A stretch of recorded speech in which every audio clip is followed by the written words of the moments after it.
Welcome back to Annie Daily. Like and subscribe so you can get 100 girlfriends. The anime starts with a terrified girl who appears to have witnessed some kind of massacre while injured on the floor. Then we see the silhouette of someone covered in armor from head to toe, with a red beam emanating from his eye, positively glowing with rage or anger.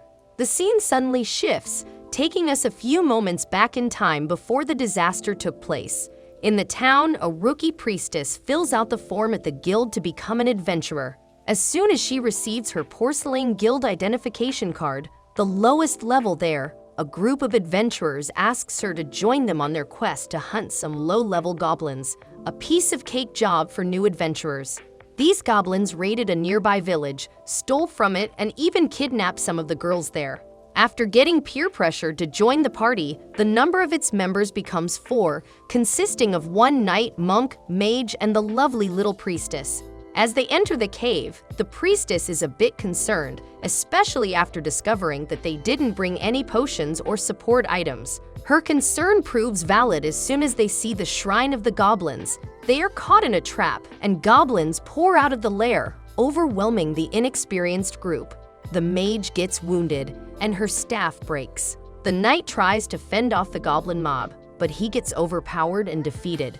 Next, it's the monk's turn, and she holds her own for a bit until she encounters a much bigger goblin that throws her around like a ragdoll. And then the goblins do unspeakable things to her. The priestess tries to escape with the wounded mage, but they get surrounded by goblins. Thankfully, he arrives, the one and only goblin slayer. One of the goblins rushes him and gets his face roasted. The second goblin tries to attack the priestess but receives a sword to the back of the head from Goblin Slayer. He gives the priestess a potion with an antidote for the poison the goblins use, but the mage's injuries are too severe, and she asks to be allowed to rest, which MC grants. They gather information about the cave and learn that a hobgoblin is also present. Looks like a mini-boss fight is coming up. Deciding to go back in, MC and the priestess, who still has 2 more spells left, head deeper into the cave. They find where the knight was torn to shreds and realize that his downfall was due to not noticing the second entrance in the cave, which allowed the goblins to attack from behind, and the impracticality of using a large sword effectively in such a confined space. MC notes that the monk was dragged further into the cave and, presumably, subjected to similar horrors. The priestess tries to rush forward, but MC stops her, revealing an ambush set by a scout. He also warns her that the goblins are likely led by a powerful shaman, a goblin spellcaster. As they proceed, he sets up traps to guard against any incoming goblins. After all, the only goblin he wants is for the priestess to goblin these nuts. In the inner area of the cave, MC instructs the priestess to use holy light, revealing the presence of 6 goblins, 1 hobgoblin, and 1 shaman. He immediately engages them while they are blinded by the light, going straight for the shaman and killing him with his spear. The enraged goblins chase them, only to fall into the traps he set earlier. MC uses the knight's longsword to pierce the hobgoblin's skull with a single strike, and he sets the body on fire, turning part of the attacking force into barbecue while skewering the rest. They later find the girl from earlier with her clothes torn, indicating what she had endured. MC then discovers a secret door leading to young goblins. The priestess can't bear the thought of killing them too, but MC explains that it's necessary since they learn from the mistakes of the dead and hold grudges for life. The scene shifts to the little goblins, and all that can be heard are their heads being squished as they squeal and scream in terror, making the total kill count 22. All this would make even Anakin Skywalker ask, why would you kill the young ones too? At the end of the day, MC saved the girls and claimed the bounty on that cave, something MC is accustomed to since goblins frequently pillage and kidnap girls to use as playthings, kill inexperienced adventurers, rinse and repeat. That said, the main man's routine shakes up a bit as the priestess joins his party in hunting goblins. After all, what's a fantasy anime without a love interest? In the second episode, we meet his childhood friend, the well-endowed redhead farmer girl. She tries to make some small talk with him as usual and then tells him that she will prepare breakfast. The cute chick narrates our boy's daily routine, which includes checking around the whole village for any footprints or proof that goblins were near his village and the fences. Goblins move at night and send scouts out to the villages they are about to raid first. Once he was done checking the perimeter, he sat and ate, with his helmet on like Wef. Then he went off to the village to accept any new quests from the guild. As long as it's goblins, he will take it, as he never takes any other quests unless it's about goblins. Meanwhile, a poor fellow submitted a quest to kill goblins around his property. In the guild, G-Slayer is treated by the rest of the adventurers as an outcast due to his low-quality armor and his habit of only accepting goblin-related quests despite his status as a high-ranked adventurer. Nevertheless, the guild receptionist is always delighted to see him and respects his dedication to eradicating all goblins, adding the fact that money isn't an issue with him at all, and he doesn't mind the low bounties placed on these jobs he takes. He is literally a man on a mission to do one thing and one thing only: kill all goblins, and he is pretty dang good at it as well. With everyone fighting over the high-level quests, MC just sat behind, chilling until the crowd left.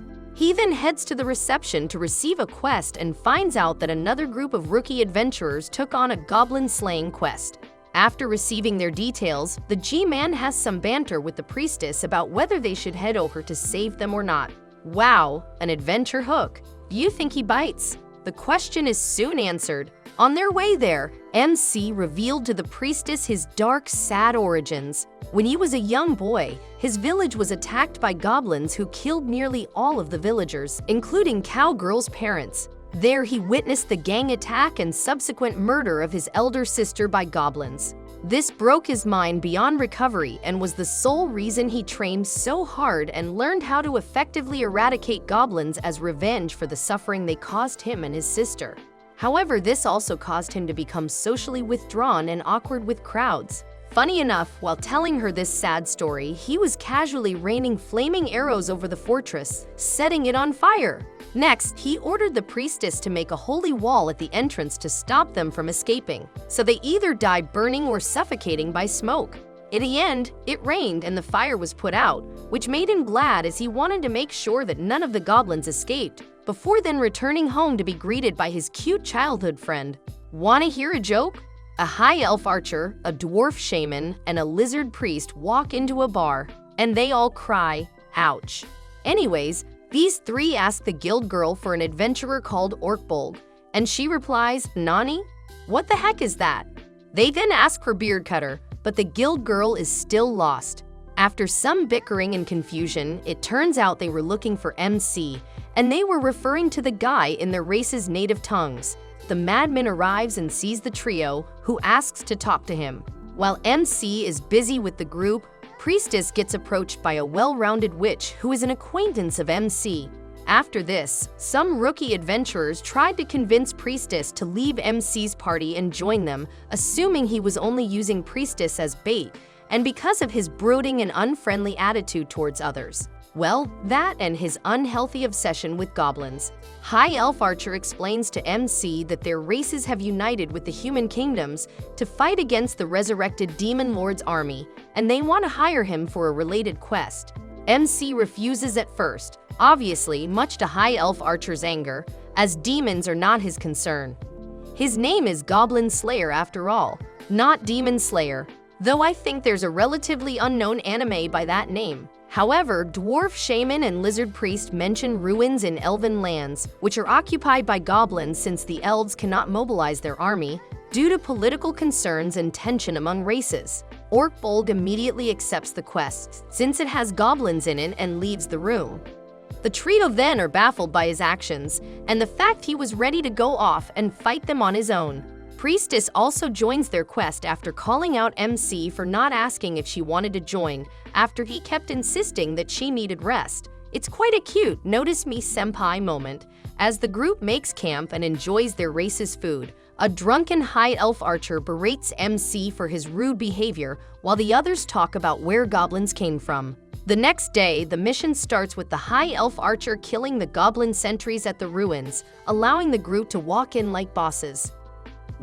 ちょっと何すんの？奴らは匂いに敏感だ。特に女、子供。嫌よ。こいつ止めてよ。慣れますよ。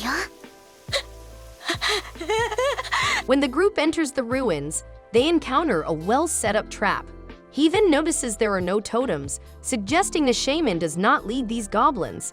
Does that mean anything, you might ask? Well, to G-Slayer, these are some of the most concerning issues since a smart, wise shaman should be leading these goblins, as opposed to the situation here. It stirs up some concern in the party, leading them to the fact that someone is leading them. The dwarf tells the party that the goblins went left, however, Orc Bulb decides to go right. Everyone questions his reasoning but still goes with him anyway. In the waste disposal room of the goblins, an elvish girl is tied up to the wall and covered with wounds. She says, "Kill, you must kill," and without any hesitation, MC walks up to the chick. Anakin, no. Priestess shouts at him, "Don't kill her," but what she doesn't realize is that the elf was talking about the goblin hiding behind her in the shadows. After rescuing the elven prisoner tortured by goblins, the shaman summons his dragon tooth familiar to escort her out of the dungeon and take her back to town. That's a clever way to get around a boring escort quest. After witnessing the savagery of the goblins, the angry high elf archer vows to avenge her fellow kin and promises to kill all goblins in the dungeon. They then begin the cleansing process, hunting down any goblins they meet on their way. The group then finds a hall where the goblins are resting. MC's group uses sleep and silence spells to incapacitate the goblins there before they can sound any kind of alarm. Then, Orc Bulb, the shaman, and the ranger start to kill them off one at a time. However, their silence alerts the goblins' leader, an ogre, one of the demon lord's generals, yet the main man is not impressed with the 2 stories tall monster, not even a little intimidated by his 68 abs on him. So to assert dominance, the ogre attacks the group using his strength and fire magic, forcing the priestess to use 2 protection spells back-to-back to keep his powerful spell at bay. The party tries to fight him, but he proves to be too difficult to kill due to his large size and ability to heal quickly. Add to that, the fact that Orcbold seems to everyone to be dead after the powerful blow he sustained. After consuming a health potion, MC stands back up and returns to the battle. Just like in video games after all, if you can't dodge, chug those HP potions. He uses his trump card, a magic teleportation scroll given to him by the witch, which sends strong jets of water from the bottom of the ocean to damage the ogre. Then, from the dust, our main man walks out like a beast with his eyes glowing before giving him the killing blow. Chills, man, I tell you. Chills. As elvish reinforcements arrive to take over the ruins, MC's group heads back to the city. Her experience with MC and his obsession makes High Elf Archer want to take MC on a proper adventure. Adventures are supposed to be fun after all. After recovering from his wounds, MC helps Cowgirl cart supplies to the town. There he meets with High Elf Archer, Dwarf Shaman, and Lizard Priest. Our boy tells them he is open to the idea of exploring some ruins with them. The priestess informs him she has been promoted to the next adventurer rank and formally thanks MC for saving her life. He then encounters 2 young adventurers who lost a sword in the sewers and advises them to use a club as an improvised weapon so they can retrieve it. Guild Girl asks him to act as an observer on a promotion exam, where she punishes a Rhea scout for stealing loot from his party. The Rhea scout considers attacking Guild Girl but is dissuaded by MC's presence. Meanwhile, the 2 young adventurers recover the sword thanks to MC's advice. MC then receives a special goblin slaying request from Sword Maiden herself, asking for him by name. It's exposition time. 10 years ago, a group of heroes, including Sword Maiden, slew the original Demon Lord. Currently, the new hero and her companions are fighting back the resurrected Demon Lord in another area and have their hands full. Their priority is to crush the Demon Lord and his army before they become too much of a problem to handle. However, some of the Demon Lord generals are scattered across the country, wreaking havoc on the surrounding areas. MC and the rest of the party journey to Watertown, where they meet Sword Maiden, who is now retired from heroism. Sword Maiden informs them there has been a string of violent murders in the town recently, and they suspect the culprits are goblins in the town's sewer system. especially after they found a body of a slain goblin clad in leather armor. Since the army won't mobilize to fight goblins and other adventurers have failed and lost their lives, she decides to reach out to MC, thanks to his great reputation for killing these buggers. MC, of course, agrees to the quest and leads the party into the sewers, where they are attacked by no less than 5 waves of goblins. Venturing further into the sewers, they discover that goblins have learned to use boats to navigate through the waterways. This puzzles MC and brings great concern to him, as goblins have never been smart enough to use boats before.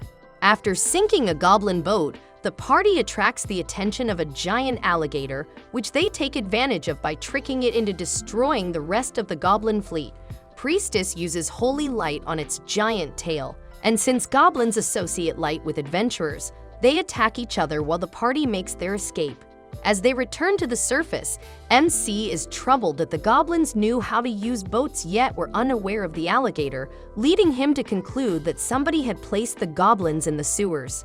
He adds that it wasn't just them naturally multiplying in there. After a brief rest in town, MC and his party venture back into the sewers to investigate the source of the goblins. This time around, Slayer brings along a canary to warn them of any poison gas as a precaution. The party delves deeper into the sewers but is led into a trap and locked in a tomb. The goblins also begin to pump poison gas into the room, agitating the canary and warning the party. However, thanks to his quick thinking and the collective teamwork of his party, each using their strengths, they manage to successfully seal off the vents to prevent the gas from entering. With their plan to kill them with gas gone with the wind, the goblins then resort to attacking the party directly, revealing a goblin champion is leading them. The mage and archer stand behind the barrier and bombard the goblins with all they have, while the priestess makes sure to keep up her shield and barrier. Meanwhile, Slayer and the shaman attack head-on, clearing the wave coming towards them until they reach the goblin champion. The goblin champion hits MC as if he was a baseball, critically wounding him. As soon as the priestess sees the condition he is in, she panics and loses her concentration, and the protective barrier is dispelled, allowing the barbaric goblins to swarm the archer and pin her to the ground. The dwarf immediately rushes to her rescue, leaving Priestess unprotected and open for attacks. The champion uses that chance and attacks Priestess, as the goblins overwhelm the rest of the party, biting a piece of her shoulder. Motivated by Priestess' screams, MC regains consciousness and attacks the goblin champion from behind, tearing his right eye out in the process. The goblin champion and his minions flee, giving the party the chance to regroup. Priestess' wounds are healed, but MC collapses from his injuries. He wakes up in the Temple of Law, having been healed with a resurrection miracle, where he is supposed to sleep with a virgin maiden. The Sword Maiden then enters the room and tells MC of her past, how she was attacked and tortured by goblins 10 years ago, which is the source of her scars and partial blindness. Despite being one of the heroes who slew the Demon King, she still deeply fears goblins. Later, Elf Archer, Dwarf, and Lizard decide to continue scouting the sewers, while NC and Priestess spend the day in town recovering and repairing their gear since their armors were totaled in that last encounter. Witch and Spearman arrive to deliver a mysterious package to MC. Meanwhile, Cowgirl continues to wait for MC's return, despite her uncle's warnings that he may not come back one day. The next day, the party heads back to the sewers and finds a room guarded by a powerful demon with a stinky, slimy eyeball with tendrils. Not only that, but it also has its powerful disintegration ray, as well as dispel, which renders half the party's arsenal useless. MC uses the package, which contains fine flour, and spreads it around the room to create a dust explosion, while the lizard summons a dragon-tooth warrior, and the archer shoots at it one last time before the priestess uses protection, and the stupid demon practically fries itself. The explosion kills the demon, allowing the party to investigate the mysterious mirror it was guarding. The party discovers the mirror is a gate linking the sewers of Watertown with the Green Moon, allowing goblins to enter. As Lizard Priest works to remove the mirror from the wall, the rest of the party repels the goblin counterattack led by the goblin champion, barricading themselves and fighting them from a distance. Once the mirror is loose, MC has the party take shelter under it, while dwarf shaman collapses the roof on their heads, killing all goblins, including the champion, and smashing them under the rubble. The party is kept safe thanks to the portal mirror. They encase the mirror in cement and sink it in the river, as they can't guarantee other goblins won't learn to use it. MC reports to Sword Maiden, revealing he suspects she knew more than she let on. Sword Maiden admits the giant alligator is her familiar that guards the sewers, while the mirror was placed by a cult of demon worshippers whom the hero had already wiped out. Even though the masterminds were taken out, Sword Maiden delayed doing anything about the goblins because she secretly wanted other people to understand the cruelty goblins are capable of. MC merely replies that he cannot save her from her trauma, but he will kill goblins if she asks him, even in her dreams, alleviating her worries. On the way back to their town, MC tells the rest of the party he plans to make ice treats, and the party promises to help him. In other news, the hero's defeat of the Demon Lord and his army is confirmed, and she becomes the 10th person ever to achieve a platinum rank. Festivities are held across the land. Meanwhile, MC continues his daily chores and accompanies Cowgirl to the town to get his armor repaired. While there, he sees veteran adventurers training rookie adventurers when he encounters the rest of his party, who invite him out for lunch, with Cowgirl and Guild Girl also joining. During the meal, Guild Girl notes the guild has started a program to have retired adventurers train rookie adventurers, so retired adventurers stay employed, and rookie adventurers have a better chance of surviving. Cowgirl wonders if MC will ever retire. The next day, MC performs more chores around the farm and reads a letter from Sword Maiden, thanking him for his help and telling him she no longer sees goblins in her dreams. That night, Cowgirl shares a moment with MC and tells him he should think about his future. Going to bed, she reflects on the fact MC can't kill goblins forever and wonders what will happen when that time comes. The next day, MC does his daily patrol around the farm and discovers goblin footprints. He concludes that a horde of over 100 goblins will attack the farm soon. He warns Cowgirl he cannot fight that many goblins in the open and urges her to run, but she refuses to abandon her home for a second time. MC heads to town to ask the other adventurers for help. They refuse at first since there's no quest or reward posted for fighting the goblin horde. MC then offers everything he owns, equipment, assets, knowledge, and time, as the reward for helping him fight. Sensing how serious MC is about the situation, Spearman and Witch agree to fight with him, as well as the two rookie adventurers MC helped, and MC's party also joins without question, for the rewards of food or drink afterward or him joining an adventure. Guild Girl then announces that she's posted a bounty of 1 gold for each dead goblin, which convinces the rest of the adventurers to join. MC warns that the horde is being led by a goblin lord, a highly intelligent goblin specializing in leadership. He devises an effective strategy for the adventurers to fight the horde, and the first few waves of goblins are easily defeated. The Goblin Lord then sends several hobgoblins and goblin champions at the adventurers and attempts to flee but is intercepted by MC, who came out of the woods with his drip and that chilling red eye glow. At this moment, the Goblin Lord knew he messed up. "Oh, I'm in danger." While the veteran adventurers slay the hobgoblins and goblin champions, MC fights the Goblin Lord alone, but is defeated. However, when MC is about to be killed, Priestess casts 2 protection spells to trap the Goblin Lord. The Goblin Lord attempts to trick Priestess by begging for mercy, but this fails and MC kills him. It's revealed that this was all part of his plan, acting as bait so Priestess could entrap the Lord. After all the goblins are killed and the farm secured, the adventurers return to the guild to celebrate, where MC confides in Cowgirl that he has started to pick up an interest in becoming an adventurer. He removes his helm at Priestess' request as her reward, and the other adventurers are surprised to see his face for the first time. In the epilogue, Priestess narrates that MC is just another pawn on the board to the gods, but the gods have taken an interest in him due to his refusal to let the gods roll the dice on his actions, meaning his fate is completely unknown to them. She then remarks that MC is still out there fighting. The next story continues with a group of adventurers fighting goblins in a snowy plain.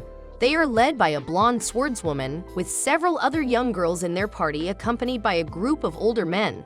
Through a combination of weapon blows and a large area of effect spells, they absolutely wipe the floor with the goblins, leaving their sprawled bodies scattered across the field. It's because we get to face goblins that adventurers are worth going on, the group believes. Their leader assures everyone she will always have a brilliant plan before the scene changes. It's been a while since then, and the Sword Maiden has sent a request out for Goblin Slayer's help. The tale begins with a noble's daughter who left home to become an adventurer. She departed after accepting a quest and hasn't been heard from since. Her parents request the guild find her. This isn't a rare occurrence since she is an adventurer after all. However, the problem is that the girl took a goblin slaying quest. And if you know anything about the anime, you can guess how well it's going to go. MC goes with his party to try and find her. They first stop by a village, where they fend off a goblin attack. Priestess has a hard time fighting them, but she uses her spells to blind the goblins, whereupon MC takes the opportunity to bash their heads in. His name is Goblin Slayer after all. What did you expect? The Sword Maiden was contacted by the guild and sent a letter to MC since he was the most reliable one she could count on for the job. Please consider lending a helping hand to that poor girl, she requests of him. While they're fending off the goblins, several of the little gremlins try to use their captured villagers as hostages, but Dwarf Shaman gives them a little whiff of his flask, and they pass out like a bunch of freshmen at their first frat house party. While they're asleep, Lizard Priest prowls through their ranks, striking them down one after another. Meanwhile, High Elf Archer leaps from rooftop to rooftop, nailing the goblins from afar as they try to escape. Their level of teamwork is something my Dungeons & Dragons table could only hope to achieve.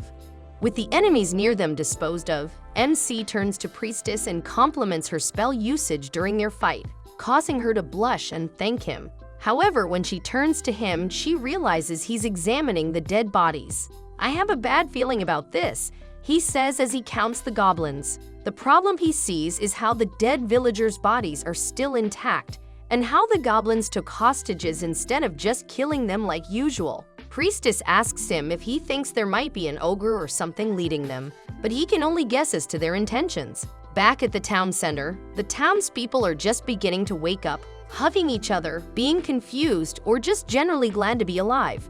Lizard Priest and Dwarf Shaman are helping clean things up before they count the rest of the goblins. There's a problem. We counted 19, but weren't there 20 of them at first? MC and Priestess offer to help the villagers rebuild and heal, for which they are really grateful. The chief thanks them personally, but before anything can happen, the last goblin springs out of hiding and makes a run for it. High Elf Archer immediately takes her bow and leaps into the air to shoot it using an arrow MC tosses to her. She realizes the tip is wiggly and the arrow goes wide, letting the goblin pull it out of his shoulder and run into the woods. When she confronts MC about this, he tells her he did that on purpose. MC then turns his attention back to the villagers, asking them for information on any adventurers who came through before them, as well as a map of the area. When the village elder mentions payment, the ever-so-gracious MC tells them not to worry. Goblins come first.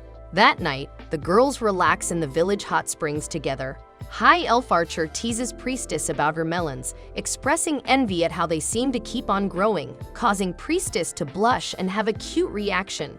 She quickly changes the topic, asking where the others are. High Elf Archer tells her not to worry about them, since they're all probably being weird somewhere. Lizard Priest and his crippling alcohol addiction, Dwarf Shaman and his crippling dirt addiction, and of course, MC with his crippling goblin addiction.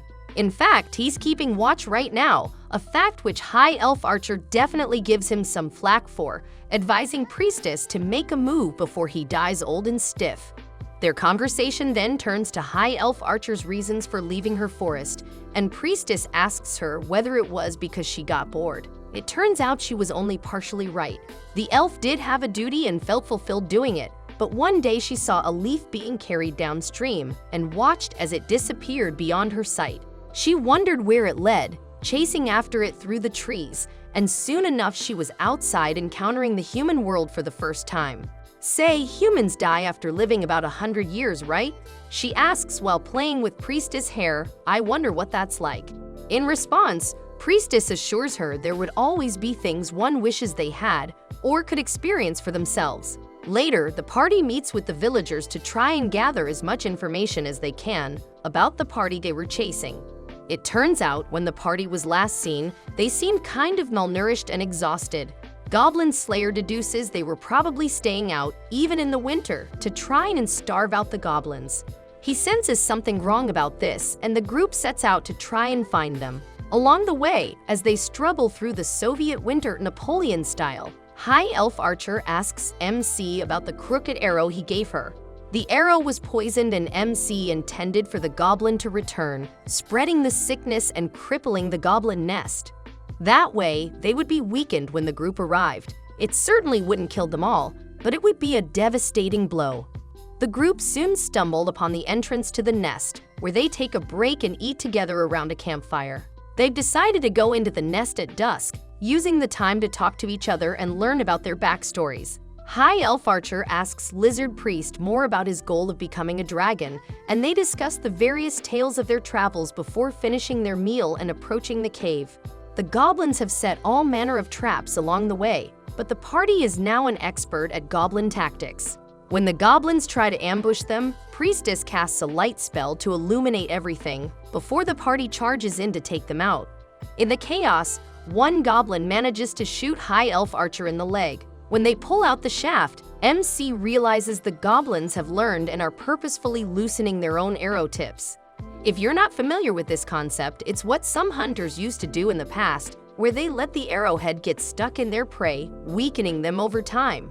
The party sets up around the elf and pulls the arrowhead out, using a hot dagger to cauterize the wound. The damage isn't too bad and they stagger on. Before long, they find the missing fencer girl on an altar. Everything seems a bit suspicious. What with the strange symbols on the altar and the brand on the girl's neck? Priestess recognizes the symbol as that of the cult of the Green Moon, who worship the god of wisdom. The cult is an inherently goblin one at that, much like the orc gods of 40k. He's quite a devious and mischievous god, but High Elf Archer doesn't understand why he would support the goblins. They deduce this god must have some sort of follower, but whoever is healing goblins and attacking people is likely a follower of evil. At first, they think it might have been a goblin priest, but they then realize it must have been a goblin paladin. Cue the dramatic music. Now, a short rewind to when Fencer and her party first set up camp outside of the goblin cave. The party discusses their options and reaffirms their plan. They decide to set up a fence around the cave exit and wait for the starving goblins to come out one at a time so they can kill them easily.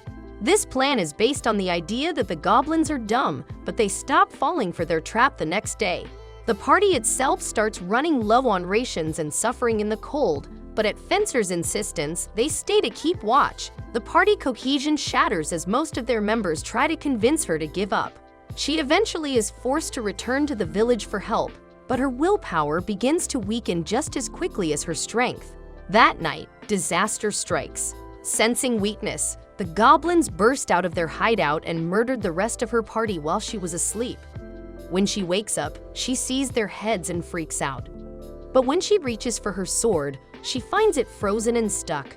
Weakened and with no weapon, she is easily overwhelmed. Back in the present day, Fencer wakes up safe and sound in a bed in the village, with MC sharpening his sword while watching over her. She asks him about her party, only to have her nightmare confirmed. He asks her about what she was trying to do, and she seems to express a desire to get revenge on the goblins, muttering MC's name several times while watching him leave. In the tavern below, Priestess fills the party in on the god of wisdom. He's a rather peculiar god, being concerned only with the acquisition and spread of knowledge. Although some gods may care about such grandiose affairs as justice or love, the Green Moon cares only about knowledge. Thus, he is more than willing to grant power to any knowledge-seeking follower of his, whether they may be humans, elves, or even goblins. Whatever the reason, the problem is still goblins and their lair must be nearby. Examining the map, the party discovers a dwarven ruin nearby and resolves to check it out. Dwarf Shaman tells them it'll be downright stupid to attempt a frontal assault, so they start thinking about alternative ways to get in. Just then, however, Fencer comes downstairs clutching a dagger and declares she wants to join them on their quest. Naturally, the party declines and tells her they were sent on a quest to save her, so it would be ridiculous of them to put her in danger again. However, she tells them she has to get back everything she lost. The party is willing to hear her out, though High Elf Archer protests about her losing her life, only to be told in turn all of them might die, so they should worry about what they can do while they're alive, than to worry about what they can't do when they're dead. That's some words of wisdom for you right there. Fencer cuts her long hair and tells them she will pay them now for this quest, but she will be going with them no matter what. With Priestess assurances, NC agrees to take Fencer on her revenge quest, and the party sets off to do what the title on the box says. It's goblin slaying time. They plan to have the guys carry the girls as fake prisoners, and NC offers them some rings to keep them warm as well as a drape over their cart. Lizard Priest pretends to be their leader, the Bishop of the Green Moon. With a bit of magic and top-tier improvising, he convinces them they're here to bring the girls as sacrifices, and the party goes to prison cells, where they see more of the goblin's victims chained up in the dungeons. Once a goblin starts tearing at Priestess' hair and opens the cage, Fencer unleashes her wrath on the little green dude's face, beating him to a pulp without a care for her own well-being. When the other goblins try to raise the alarm, MC quickly silences them before they even get to make a sound. Priestess' face gets cut in the process, and MC decides to leave her and Fencer here to save the other prisoners, while Lizard Priest and Dwarf Shaman head off to ready the next part of their plan. High Elf Archer confronts MC about bringing Fencer back to the source of her trauma, but he shows a bit of weakness and confesses he understands how she feels. After all, he himself felt that same rage after seeing his village massacred and his sister abused. The elf is surprised at hearing this, but it does serve to humanize him a bit in their eyes. After ensuring the hostages are taken care of, they leave them in the dungeons and search out the goblin armory. When they arrive, they discover amongst the weapons and armor a bunch of mining equipment, which Dwarf tells them is likely due to reinforcement techniques. Using one of his spells, Lizard Priest causes all the goblins' weapons to rust away before the party goes to take a look at the goblin festival outside. There's a ton of ruckus there as the goblins wail and beat their drums, while the goblin paladin approaches and takes his seat on the throne in the center. That's when they realize their mistake. The goblins are having a coronation ceremony for the goblin paladin, which is why there are so many of the green monsters gathered in the castle courtyard. But all coronations need a sort of priest or cleric to carry out, and there's a small issue with that. Remember the goblin fencer beat up in the dungeon? Well, he was the priest. This means the goblins have immediately realized something was wrong. The brand on Fencer's neck begins to heat up, causing her to let out these uncontrollable screams of agony as she's forced to relive her torture at the goblin's hands. Her wails let the goblins hone in on them, and the goblin paladin immediately reverses the odds. As a cloud of arrows falls onto their position, MC and Lizard Priest shield their teammates as they quickly discuss their new plan. Lizard Priest would go help get the prisoners out, while the others would either distract the goblins or sabotage the castle as they escape. Fencer has another breakdown as her PTSD triggers, and MC responds with his classic solution. Did a goblin do you dirty? Very well, I will simply have to kill them all. He lights a fire on the ground to distract the goblins before he, Fencer, and Priestess run off to try and get her sword back. While they fight their way across the castle walls, Priestess helps encourage and calm Fencer, eventually allowing her to overcome her trauma to some degree. Meanwhile, Lizard Priest, Dwarf Shaman, and High Elf Archer sabotage the castle's food supply and blow a hole in the side of the walls, timing everything to when MC's party brings down a large section of scaffolding. The chaos kills plenty of goblins, crushing them and knocking them to their deaths far below. However, as any gamer would know, kill enough minions and the boss will soon appear. The Goblin Paladin shows up to let them know what he thinks about their escape. Brandishing Fencer's own top-tier sword, the Paladin breaks MC's sword and challenges him to a duel. To prevent the others from interfering, he activates the brand on Fencer's neck again before he and MC engage in a short duel. Fencer still manages to unleash a lightning blast and wipes out the boss minions before they make their escape by jumping off with a rope. When the party makes it out, they immediately sprint away with the literal entire goblin army in tow. MC, dwarf shaman, and high elf archer make their stand fighting a rearguard action together, causing a mini avalanche that obliterates the rest of the chasing monsters. Although elf archer's arrows take out many of the goblins, the paladin is easily able to either block their attacks or simply use his minions as a meat shield. As they run to the nearby valley, they set up to meet the remainder of the goblins in a narrow corridor.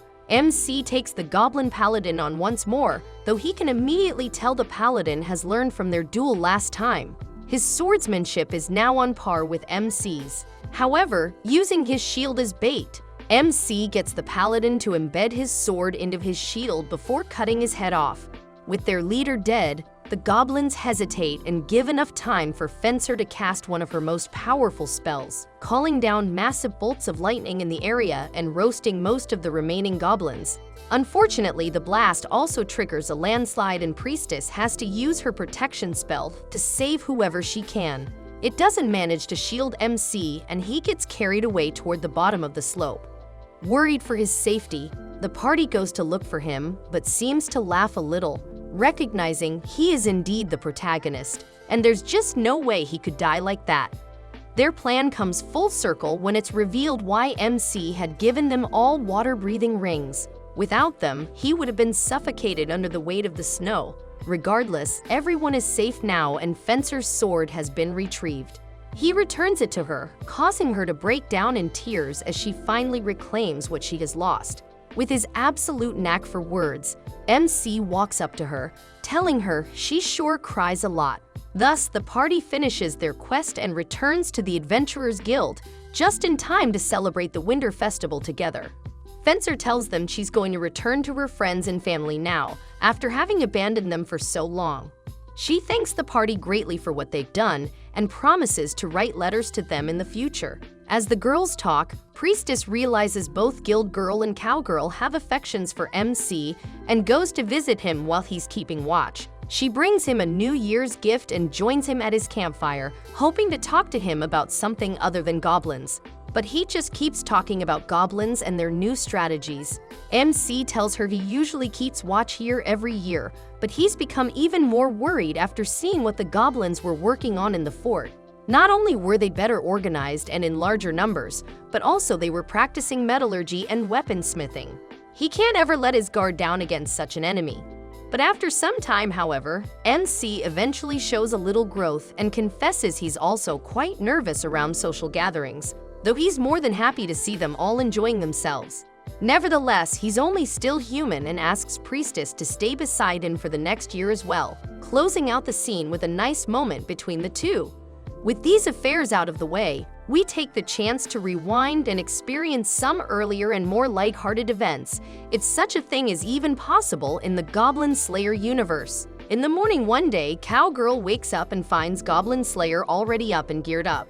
The sun is just rising, making the farm look all pretty and stuff just like your classical fantasy world. This story is about MC's own backstory, and as such focuses on his childhood friend Cowgirl. As she yawns and fully wakes up, she checks out MC while he puts on his cool armor and weapon, all focused and determined. Each day, MC does his thing by checking the farm's security, making sure everyone's safe. He moves fast and efficiently, looking for any signs of goblins lurking around. Those nasty critters always leave some clues before attacking, and MC's sharp eyes scan the ground for any hints of their presence. If he doesn't find any footprints, he inspects the fence, making sure it's all good with his gloved hands. He's super picky, even the tiniest issues don't get past him, and he fixes them himself, getting wood and a stake. MC is deadly serious about protecting the farm and its folks from those goblin jerks. After all, they just steal people's girls. Cowgirl watches him with starry eyes, totally admiring him and feeling all secure knowing he's on the case. She knows he's the hero they need to kick goblin butts after all. There's a flashback to their younger days when MC and Cowgirl were like BFFs. One time, she wanted to bring him something nice from the city, but he turned her down, saying he didn't need anything. She got all mad because she just wanted to do something sweet for her friend. But the story ain't over yet. Later, her uncle took her away for some reason, but even then, she couldn't stop thinking about MC. His undying spirit to fight goblins left a big mark on her, and she respected his courage and dedication. As she left, she kept MC's image in her mind, hoping he'd keep on kicking goblin butts with no fear. Back to the present, some desperate folks ask MC for help against powerful demons, which is pretty intense, almost like the goblin threats MC deals with all the time. At first, MC's like, I'm all about goblin smashing, not demon hunting. But the demon info gets him curious, especially when they mention goblins.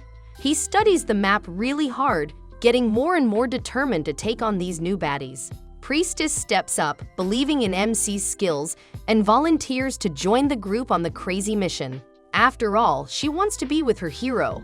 After some thought, MC agrees, forming his usual diverse squad, and soon they're all ready to face the demons, feeling a mix of fear and determination. The road ahead is dangerous, but with Priestess by his side and a surprisingly newfound sense of growth, MC is ready for the challenge. With no time to waste, they head out to the goblins' hideout, the tension rising as they carefully navigate the dangerous terrain. They know their job: get rid of the goblin threat and bring peace back to the land. It's not much, but it's honest work. The dense forest soon surrounds them, and they feel the weight of what's to come. Each member knows the risks and how important their mission is, having been through it multiple times at MC's side. When they finally get to the goblin's lair, MC takes charge, planning a tactical attack and assigning roles based on everyone's skills. The squad's in position, ready to kick goblin butts. High Elf Archer picks many of them off from afar, while MC's experience makes him a natural leader. When the battle starts, swords clash and battle cries fill the air as the goblins try to swarm the party. With skill and talent, MC swiftly takes down goblins, finding their weak spots and fighting like an absolute boss. Even when the goblins keep coming, MC's team stands strong, showing some serious guts and determination. As the battle reaches its climax and the pressure gets crazy, the Goblin Chief shows up, all-powerful and scary and eager to flex those large green muscles. But the team isn't about to just give up like that, even when they're in such a terrible position. Although they start getting wounded, they're ready to fight with all they've got. They push forward unwaveringly and fight like warriors. MC's brilliance shines as he outsmarts the goblins with clever strategies, weakening their forces with each move as he bashes heads and slashes until everything around him is dead. The air is electric, and everyone knows they must protect each other no matter what, always watching out for each other during the battle. Together, they face the big horde of goblins and their scary leader, ready to fight till the end. Have it thee! MC goes toe-to-toe with the Goblin Chief in an epic duel. Their weapons clash, and both refuse to back down. That is, until MC is caught by surprise and sent careening into a wall. However, with a little flashback no jutsu, MC is determined to shield his friends and wipe out the goblin menace once and for all, so he somehow manages to overcome life-threatening injuries and kill everything in his way. Eventually, MC gets the upper hand and takes down the Goblin Chief. With their leader out of the game, the rest of the goblins freak out and run away. Like the cowards they are, the cries soon fade into the distance, like my hopes and dreams in college. After the intense battle, the squad takes a moment to catch their breath, hearts still pounding. Even though it was tough, they won and their bond is stronger than ever. They prove the power of sticking together and being ready to face anything that comes their way. Thus, the Goblin Slayer legend goes on. It sure is nice being a protagonist, isn't it? Let me just watch this Chainsaw Man show real quick. I'm sure all the protagonists there have plot armor too, right?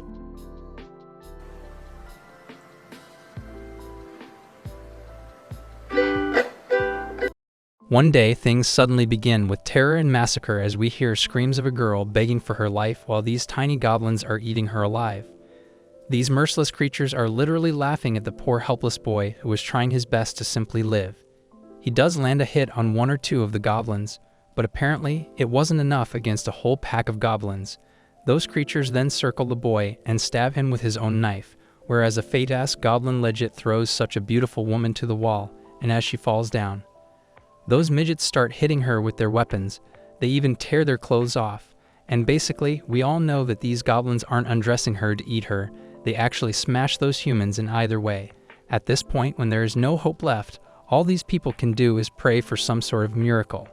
Because these goblins are hunting down every adventurer that enters their base, one goblin even stops a girl by shooting arrows at her while she is trying to retreat. That poor girl priestess then starts praying to her lord for mercy, and luckily her prayers actually get listened to as our hero, the Goblin Slayer, makes his entry while the flash of terror rises from his right eye. The goblin does try to stop the Slayer from slaying as he shoots an arrow at him. But in the end, what can an arrow do in front of metallic armor? It appears the hero is actually counting the goblins he is going to slay today. He begins with burning goblin number 1. His aura is fearful that scares the crap out of the other goblin as he tries to run away, but none shall escape the wrath of the Punisher, who hunts that goblin down and saves the poor priestess, and upon asking, the hero introduces himself as the Goblin Slayer. It then cuts to the Goblin Slayer peacefully walking around the village.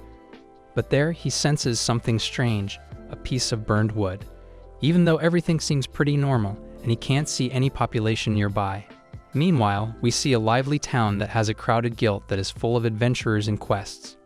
A guy is literally shouting like a salesman and asking if anyone is up for a quest to kill a horde of dung-eaters that has appeared in the sewers.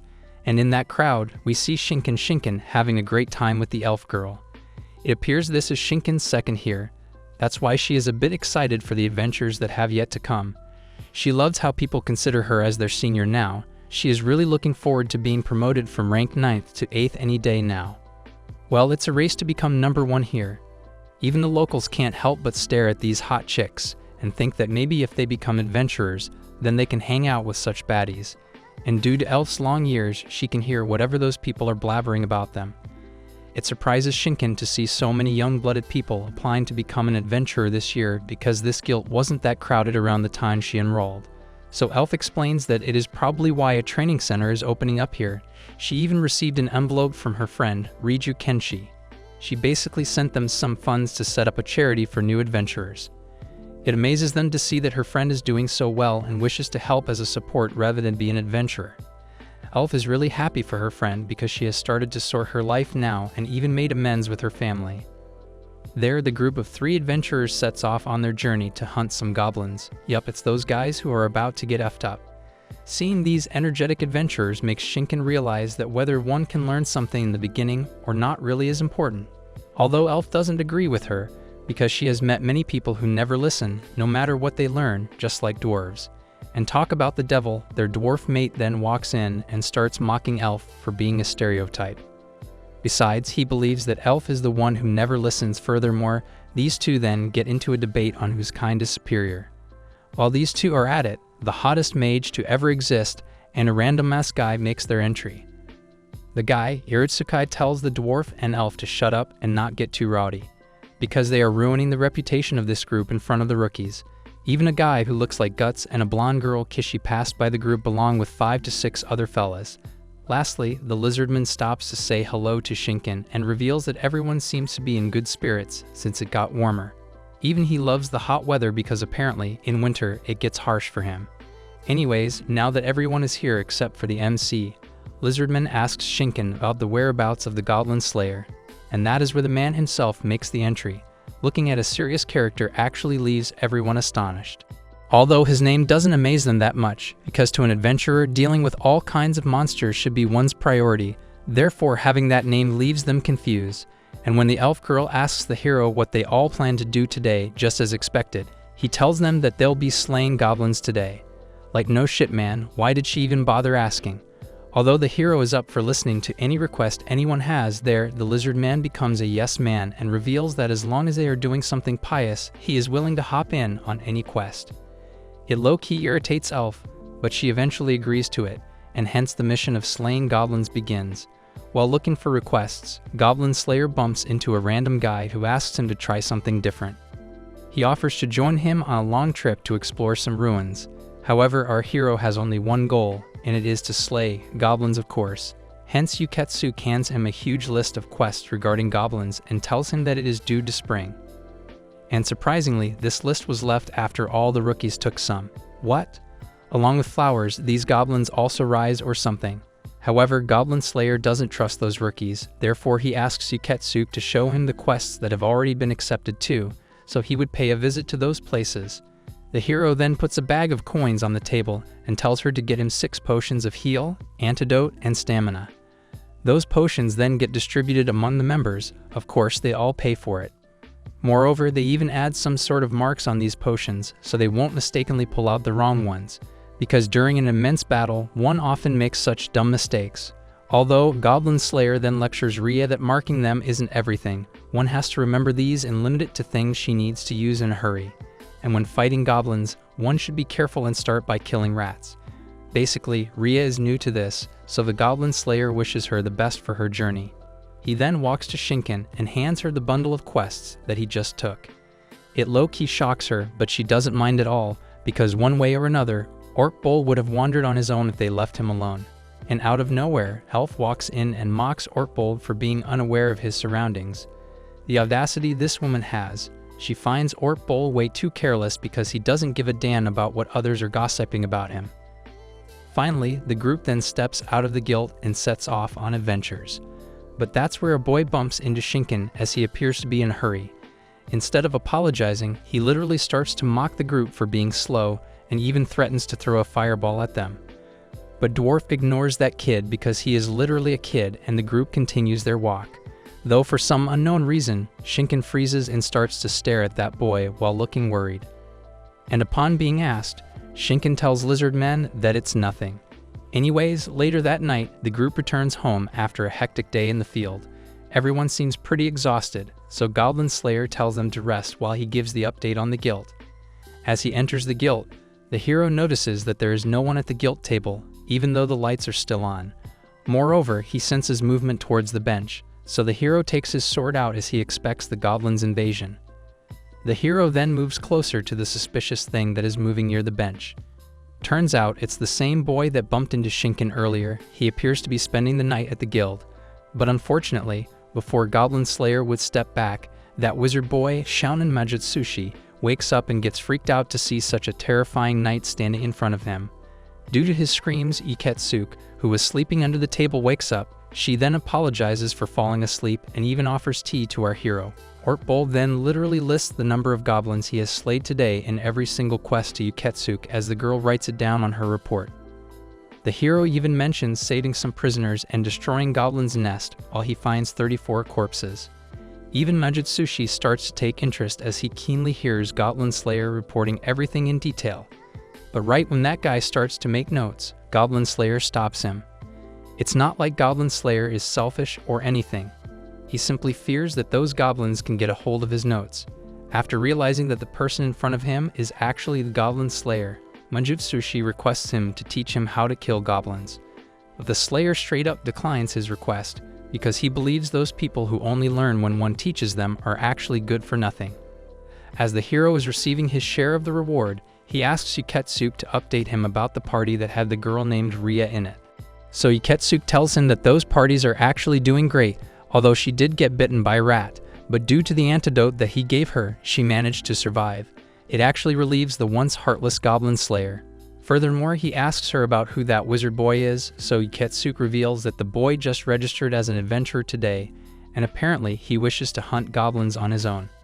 Hearing this story makes the Goblin Slayer concerned, so he walks up to Majutsushi and asks if he has a place to stay. At first, that boy starts to act arrogant and edgy, but as the hero looks at Iketsuke, she hints to him that this kid is broke. Therefore, the hero tells him to follow him as he walks towards the farm and meets Musume. And as expected from a young boy, his eyes directly captured the perfect-sized melons of hers. Anyways, Goblin Slayer then tells her that this boy is actually a rookie who doesn't have any place to stay. Since Musume never says no to our hero, she decides to give that boy a room to stay. Orkbol then tells Musume that he is heading inside to talk with her uncle, and as he walks away, Majutsushi asks Musume if she is his wife, while her heart starts beating fast and she says yes. Orkbol immediately interrupts her and makes it clear to the boy that he still has his shot to win her heart. However, Musume's uncle, Bokujushu, is not convinced with the idea to let a boy who just registered inside his home. He basically has trust issues, which is actually fair, but it offends Majutsushi, and right when he raises his voice a little bit, Bokujushu simply tells him to sit his ass down. He won't go any far with that attitude. Finally, someone had to give that kid a reality check. Orkbol then asks Bokujishu if he can let this boy stay at the barn that he is currently renting. So the guy tells him that he doesn't mind as long as the hero is taking responsibility for him. Since the barn isn't that safe, Goblin Slayer decides to keep a watch at the door the whole night so Majutsushi can rest peacefully. But hearing this melts the uncle's heart, therefore he decides to let the boy in for the night just so Orkbol would get to sleep. Moments later, as Majutsushi is setting up his bed, something starts bothering the boy, so he asks the Goblin Slayer why those people care so much for him. Even though Musume isn't his wife nor are they his family, the Slayer replies by saying that he has known these people for such a long time. Although Bokujishu and Musume are simply his landlords and that's all. While Majutsushi is about to sleep, he notices Orkbol sitting on the corner, so he asks him if he doesn't sleep. But that's where the Goblin Slayer reveals that he has unlocked the skill to sleep while keeping his eyes open. This way he can be prepared if a goblin shows up out of nowhere. Besides, he finds this skill a mandatory role if a person wishes to become a Goblin Slayer like him. However, Majutsushi doesn't agree with this and finds this skill quite unnecessary. Ro is trying to convince himself, but our hero doesn't debate and tells the kid to sleep as he expects to see him tomorrow at the guild after breakfast. And so, the very next day, it looks like Majutsushi has brought his parents to a parent-teacher meeting at school. Moreover, the kid seems to be having a stomachache due to eating too much. Therefore, the Goblin Slayer tells him to go and kill some rats at the sewer while he sets off on his mission. And like usual, the boy starts to act arrogant as he tells Orkbol that he is going to fight goblins. Since our hero isn't much of a father figure, he simply says okay and moves on to his party, where he notices Shinken being sad. Turns out, when she went to the guild to talk about moving up a rank, those people denied her offer by saying she isn't contributing enough to be promoted. It appears that the guild thinks that Shinken must be carried by her mates who are all silver ranked. The group then suggests Shinken to wander off on her own with new members for a mission or two if she wishes to get promoted. Even the hero thinks this is a great idea, and to ruin her mood, Majutsushi walks in between and tells her that all she does is cower in the corner and ask her god for help, so it's no surprise that she isn't being promoted. Well, Lizardman stops the young man right there and tells him that mocking a priest can never do him any better. And not just him, everyone at the guild starts glaring at Majutsushi for being such a brickhead. Instead of feeling guilty, the boy actually gets pissed and tells them that slaying goblins isn't a big deal. Besides, he has had enough. The so-called Goblin Slayer didn't let him take notes before, nor did he share any goblin hunting secrets, yet he has the audacity to look down on Majutsushi and tell him to kill rats for now.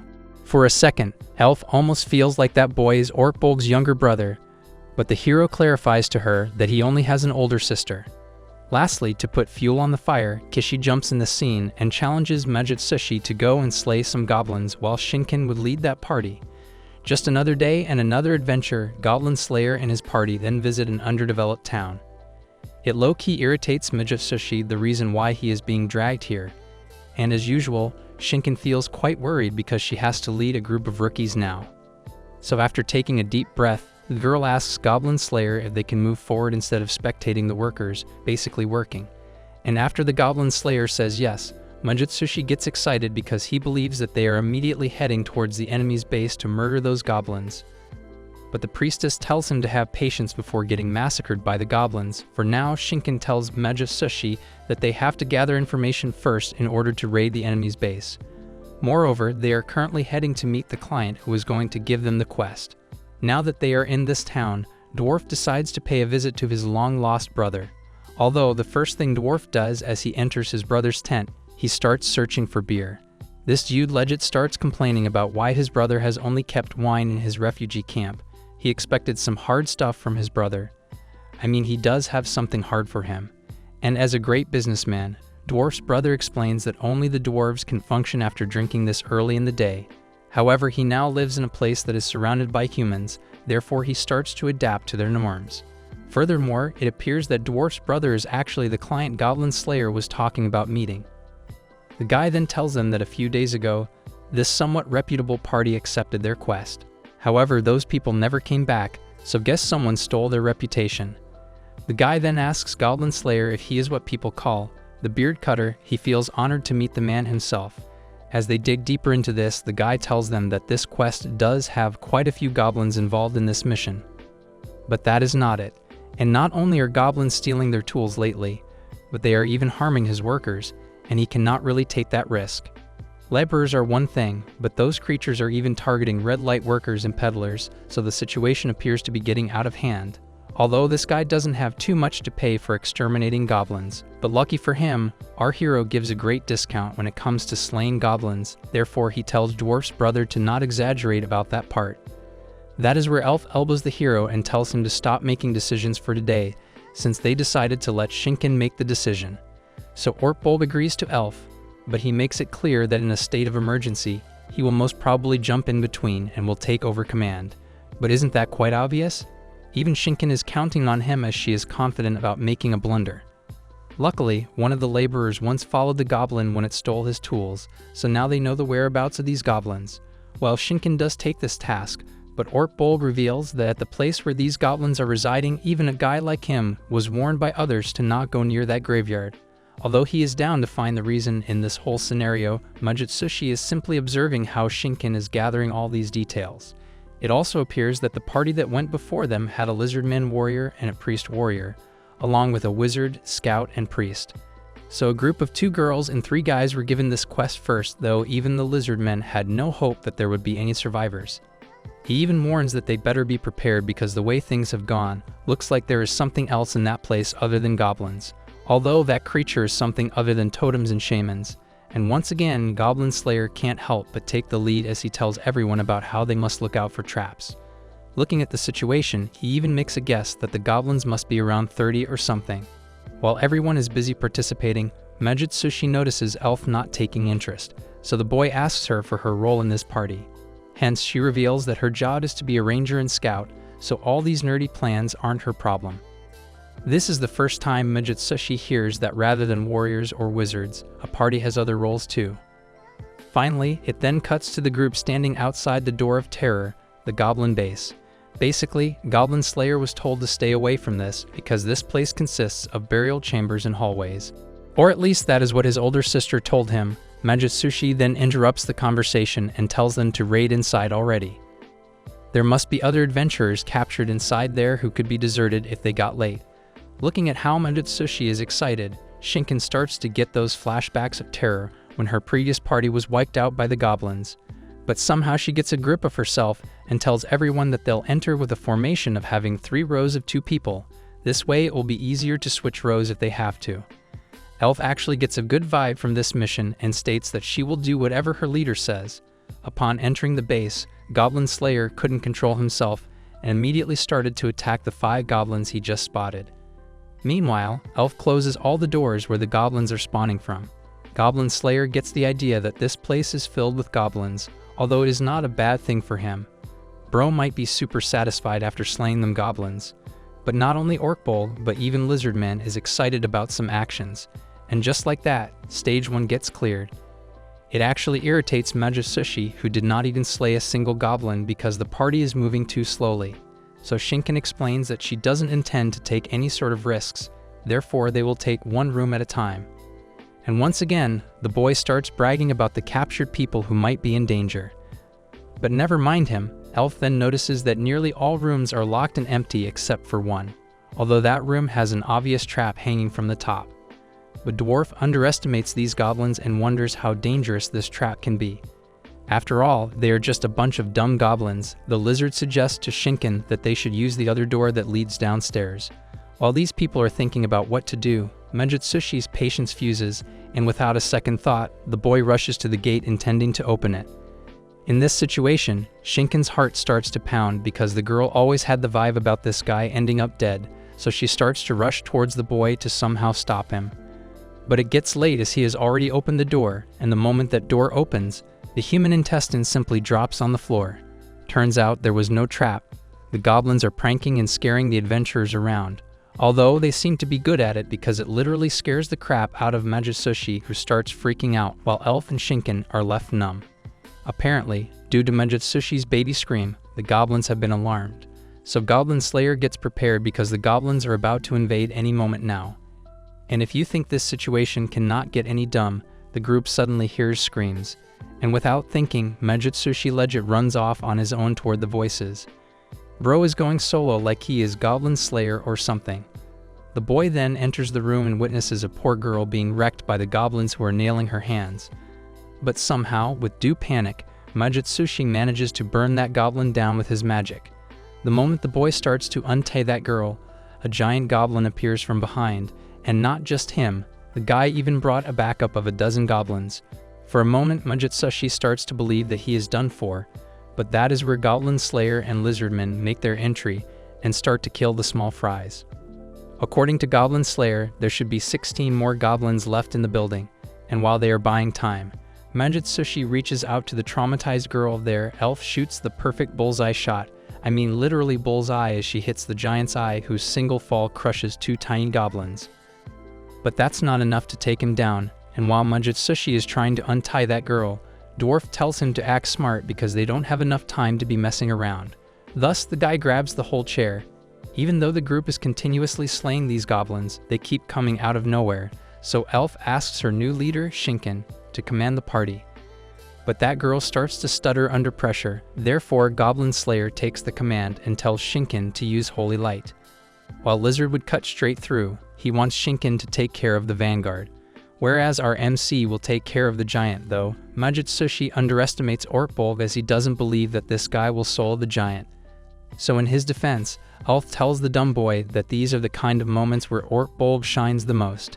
Hence, Shinken immediately blinds the enemy with her holy light, while Lizardman does his things and crushes the small fries.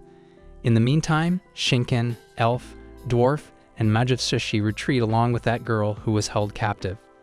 Looking close at the giant actually disappoints Goblin Slayer because that thing is actually a troll and our hero ain't Troll Slayer. But the game's a game. Ortbolg instantly throws gasoline on Troll's face and lights it up. So just like that, the Ghost Rider starts to freak out and in panic he legit starts killing the goblins. So our hero takes this opportunity and catches up with Elf as they crush every tiny goblin that comes on their way. Unsurprisingly, with Shinken's leadership quality, the group actually ends up in a dead end, and by far both Goblin Slayer and Elf haven't returned to them. It low-key worries her, not sure if she is worried about them or herself. The group decides to rest up a bit as they all drink potions. Out of the blue, Shinken starts to take deep breaths. It reminds her of the time when Majutsushi mocked her for shaking and calling her god when she got in trouble.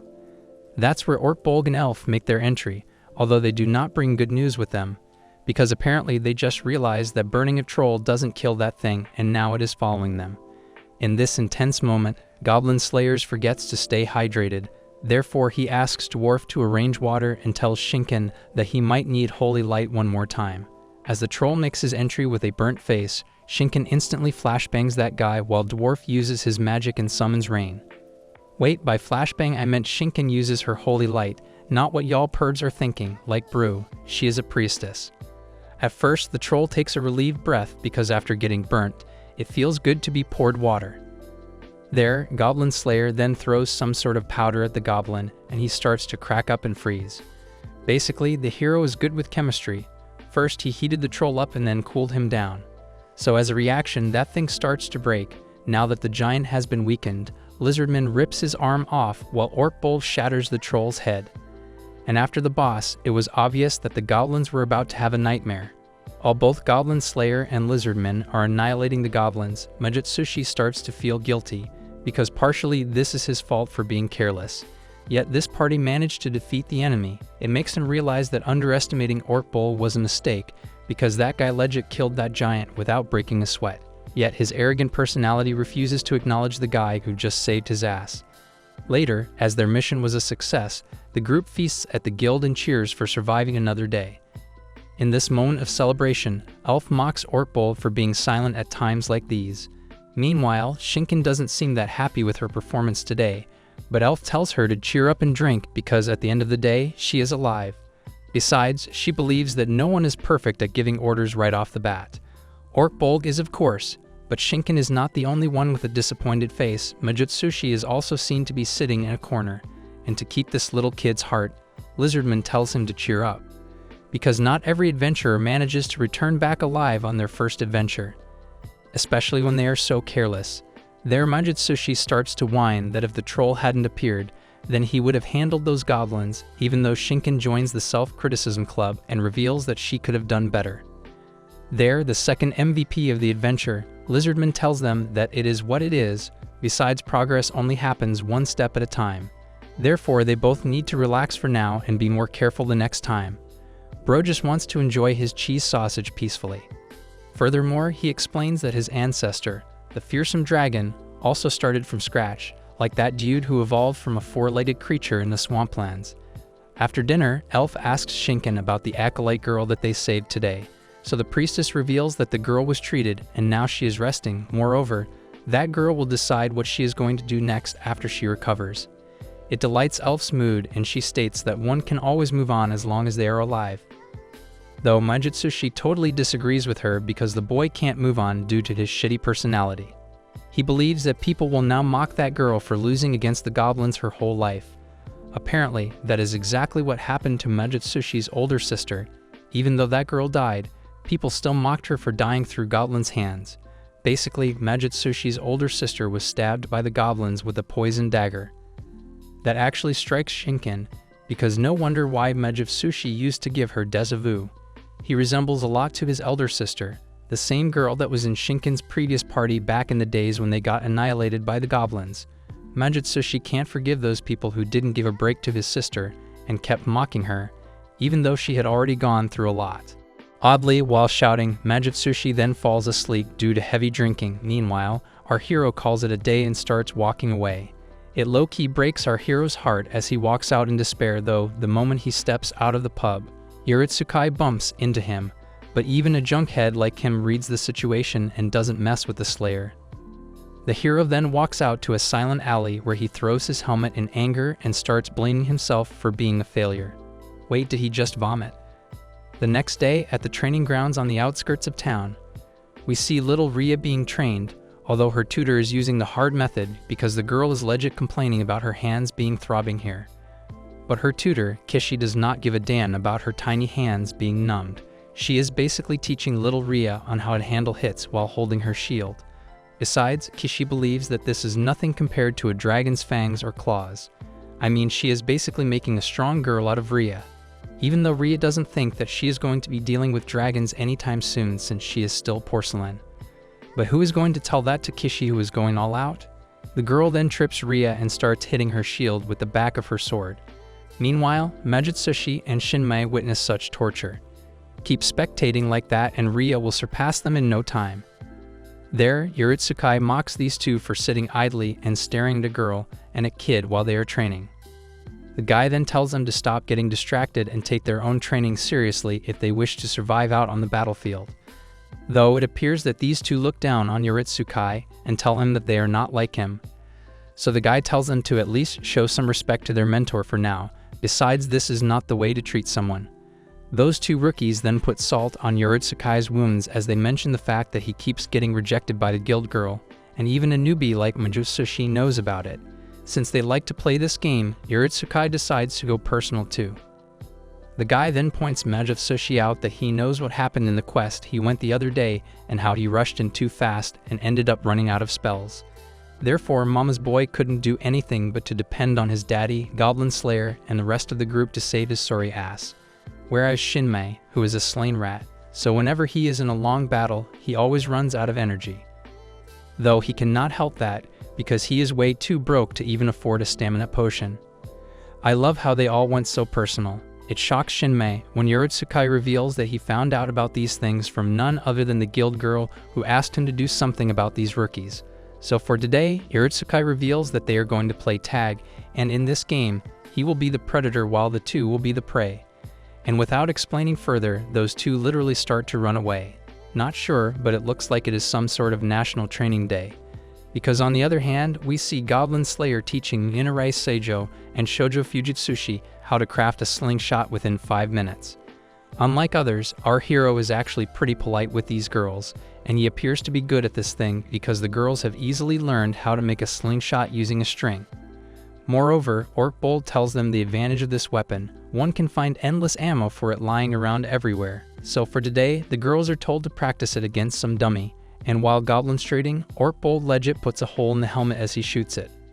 He believes that even with their basic energy, this weapon is enough for them to deal with an enemy that would get too close. Plus, this attack will give their party enough time to get back to them.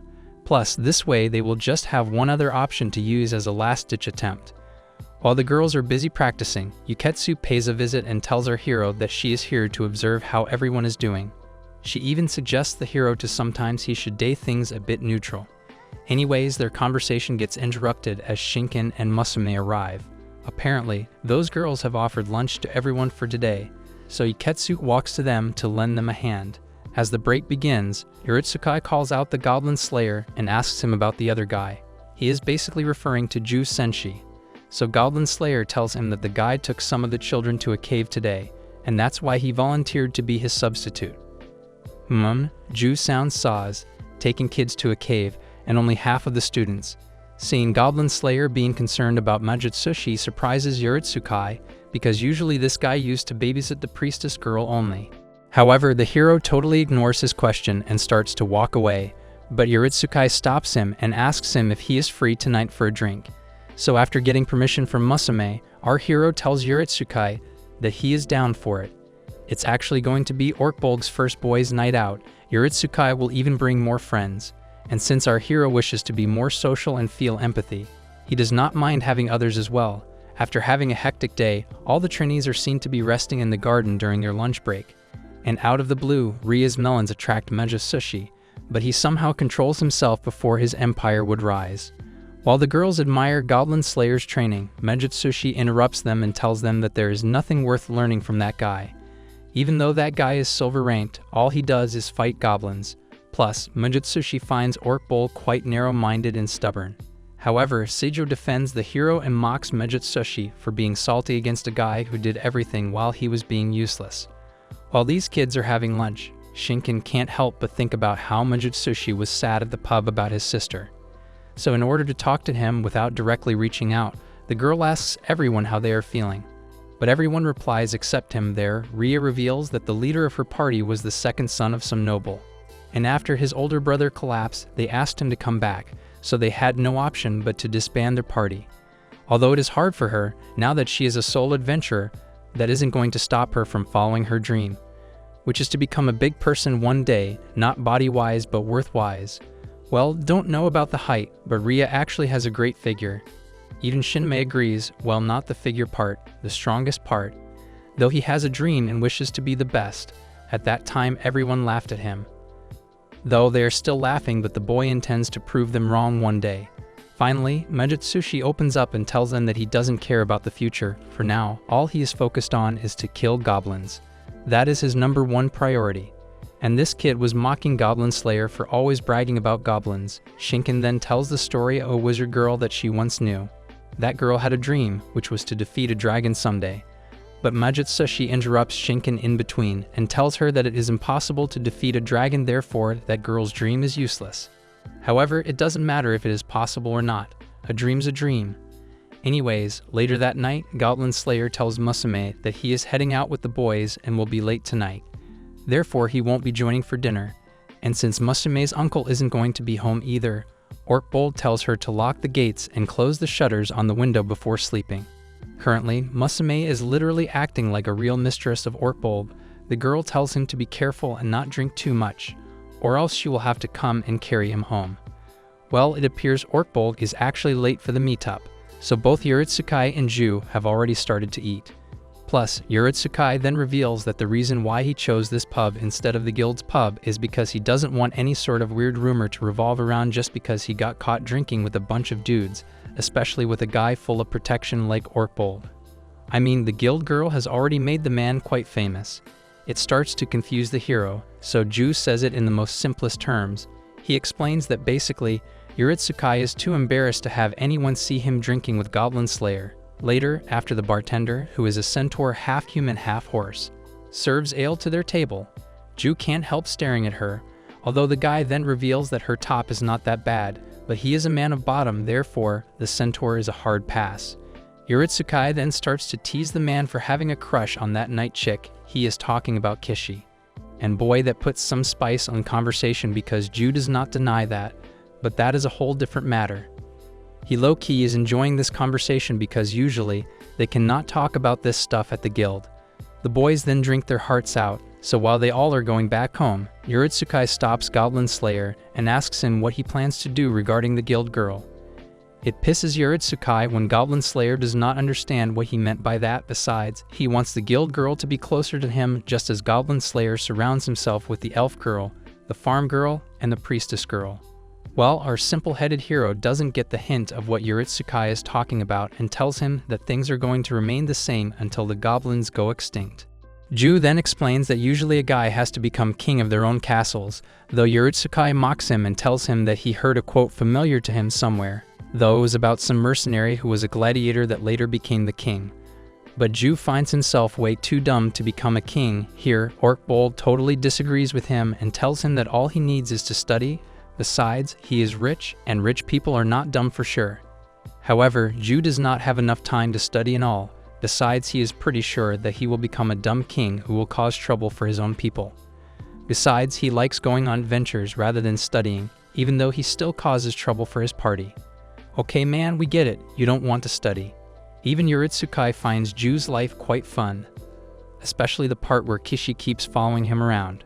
On the other hand, Yuritsukai reveals that he plans to become the best and become popular with the ladies, though both Goblin Slayer and Ju disagree with the popular part. Lastly, it is our hero's turn to reveal his dreams and ambitions. So after thinking for a while, Orkbold reveals that he always wanted to become an adventurer, and even now, he does not consider himself as an actual adventurer. The guy believes that he needs to get stronger in order to be called one. Furthermore, Orkbold reveals that he always wanted to become a hero, a champion that would go down in history and would be remembered as a legend. Along with that, he wishes to equip legendary items and wants to save the princess. Basically, he even brags more about how he wants to save the world. Ju also appears to have similar ambitions. The guy wants to become so powerful that the masses would talk about him for generations. However, they find reality often disappointing. The next day, Dwarf is seen to be training Majutsushi about spells. It pisses Dwarf off the fact that this boy can only use Fireball as a spell. But what angers him more is the fact that Majutsushi is simply adding the 3 mantras, Carbunculus, Crescent, and Lacta, and calling it a Fireball. Even though he can use those 3 spells separately, he can have 4 spells in total. He then takes an example of my waifu, Majo, and how she used Inflammare to light her pipe. She even lit my pipe. Basically, what Dwarf is trying to teach Majutsushi is that one can make great use of every single mantra if he takes them seriously. Besides, the job of a spellcaster is not to cast spells, it is to perfectly analyze and use those spells. Confusingly, Majutsushi starts to get a headache because the guy cannot see the difference between casting spells and using spells. It low-key disappoints Dwarf as he mentions that there is no hope for the kid. Additionally, he explains that a wizard is something more than a person throwing fireballs and lightning enemies. While he is doing this, we see Lizardman, Shinken, and Ria sitting together and having lunch. I didn't mean to drag that, but did anyone see how Real swallowed that long-ass bread? That girl has some potential. Even Shinken notices that, so Ria explains that her kind eats around 5 or 6 times a day. Besides, she is on her own now, so Ria is thinking about slaying rats for now. After seeing what that mouth can do, Shinken offers Ria to sometimes go on adventures with her. And talking about adventures reminds Ria about Goblin Slayer and Elf, so Shinken reveals that those two are currently out slaying goblins. Lizardman then exposes Shinken's intentions as he tells Ria how Shinken wishes to team up with other adventurers temporarily to rank up. Though Ria does not mind at all, since this offer is beneficial for both parties, the girl clarifies the fact that she is just a plain old warrior with no special equipment or power. No doubt, she brings good fortune upon herself. But that is it. Moreover, Ria mentions that they should invite more members. Therefore, the girl runs off to request her rookie friends to join this temporary party, even though Shinken runs behind Ria in excitement. Looking at the priestess being happy delights Lizardman's mood as he believes that virtue leads to fate, and fate leads to virtue. Later that day, after returning from slaying more goblins, our hero stops by at Musum's for lunch. The girl then mentions that this has become more like a habit now, the fact that Orkbold now goes out for things that don't even include goblins at all. So she asks Goblin Slayer if he no longer wishes to get anything built there. She feels like our hero has been feeling kind of lonely these days, and she can fix that. Though even she gets that feeling sometimes. But oh well, there is nothing she can do about it. Besides, life goes on, therefore it is better for everyone to move on and accept the changes that fate has brought upon them. But it looks like Musume was talking to the wall this whole time, because our hero suddenly gets a hunch and pauses his lunch halfway. He then tells Musume that he just had a vibe about the goblins being on the move again, therefore Batman has to go and save the city. It low-key saddens Musume as the Goblin Slayer leaves the room. We then see a glimpse where a farmer is wandering around his farm. There he notices an unusual movement, so upon checking he finds a goblin hiding there, so the farmer splashes the goblin's head open. But little did he know, that goblin had backup with him, hence 3 goblins then started to surround that guy. Meanwhile, Goblin Slayer seems to be giving lectures to the rookies. He is basically teaching them 8 ways to kill goblins without making a sound, but before he would demonstrate it, a scream gets heard and so, the hero gears up. It scares the rookies because it is not usual for them to run into battle this quickly. Hearing goblins so clearly concerns Majutsushi as he stands up. But Goblin Slayer tells him to shut it down and tells the group to make a semicircle around the spell casters. While those on the front line should draw their weapons, Majutsushi then legit repeats what Goblin Slayer just said and acts like he did something. The guy simply tells his mates to quit dawdling and get into formation, now that these kids are ready for action.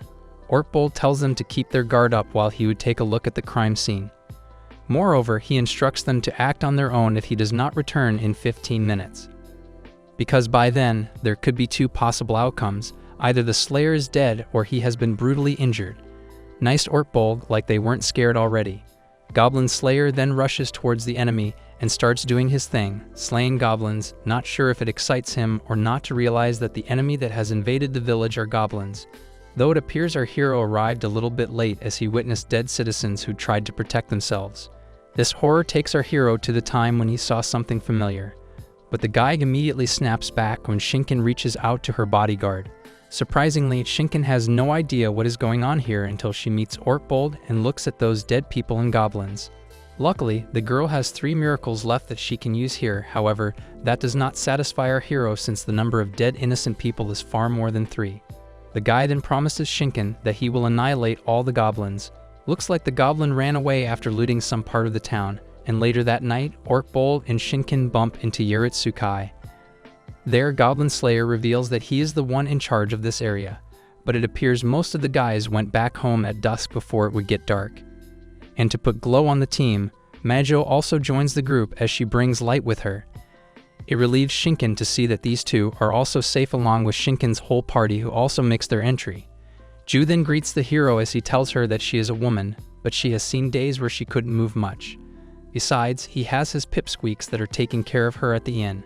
He is probably talking about the girl Goblin Slayer's party rescued during their goblin hunt. Suddenly, the group then hears loud noises of goblins. Yaritsukai fears that it really would be a problem if those things came barging in here during the dark. Plus, at that time, they won't be able to guard this place while fighting those ugly goblins. Anyways, our favorite, Majo then suggests that they all should probably group up in her moaning voice.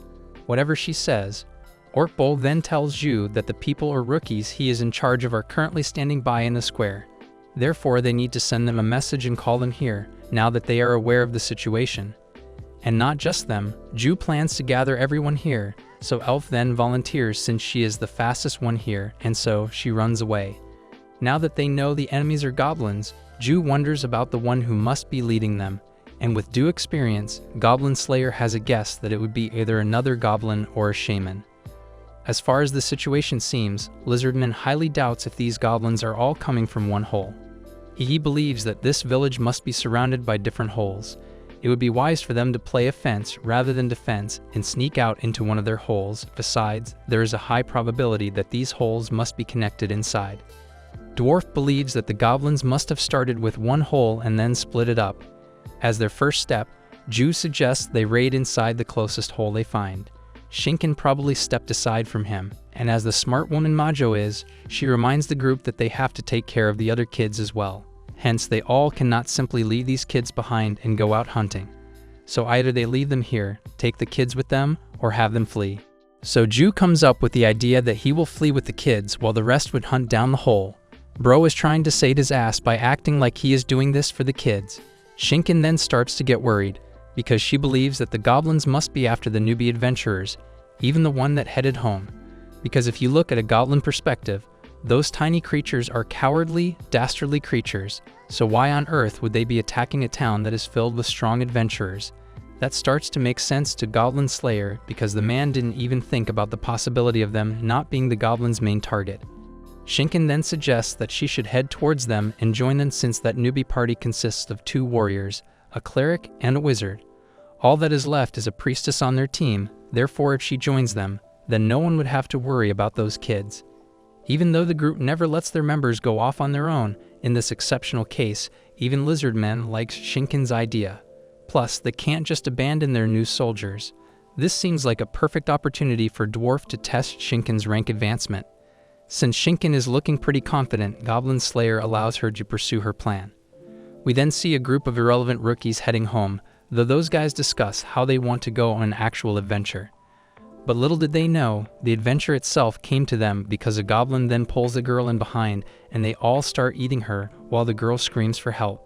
Seeing their mate being dead, the group does freak out, but surprisingly they don't lower their guard. Though that doesn't seem to matter at all, because the goblins then literally walk in with a huge army. Meanwhile, Orkbolg and the rest are seen inside the hole. Elf then asks the hero if he is worried about Shinken going on her own. But the hero coldly answers her by saying that worrying won't do her or him any better, therefore having that feeling is a sign of weakness. That conversation gets interrupted the moment where Elf hears footsteps coming closer to them, though she can't specify the direction due to the echo. So everyone gets ready. These zombies literally break the wall and jump to the good guys like a wave.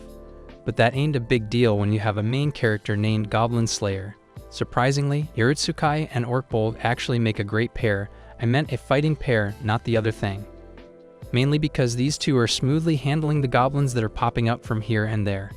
But that won't stop our beauty, Majo, from slaying some for her satisfaction, and not only does she activate a barricade, but she even uses her magic and makes that shield a counter shield. Hence the enemies end up dying from their own hit, and upon noticing, Elf points out a shaman that is hiding behind those goblins, and not just pointing out, the girl legit kills that thing as she shoots an arrow at his head. With the power of teamwork, the group easily ends this wave, and looking at Orkbolg, it appears that the guy has some sort of painful idea up his sleeve for the goblins. On the other hand, Ju and the kids bump into a hob, so the guy hides the kids in the tent and tells them to be prepared to witness something cool.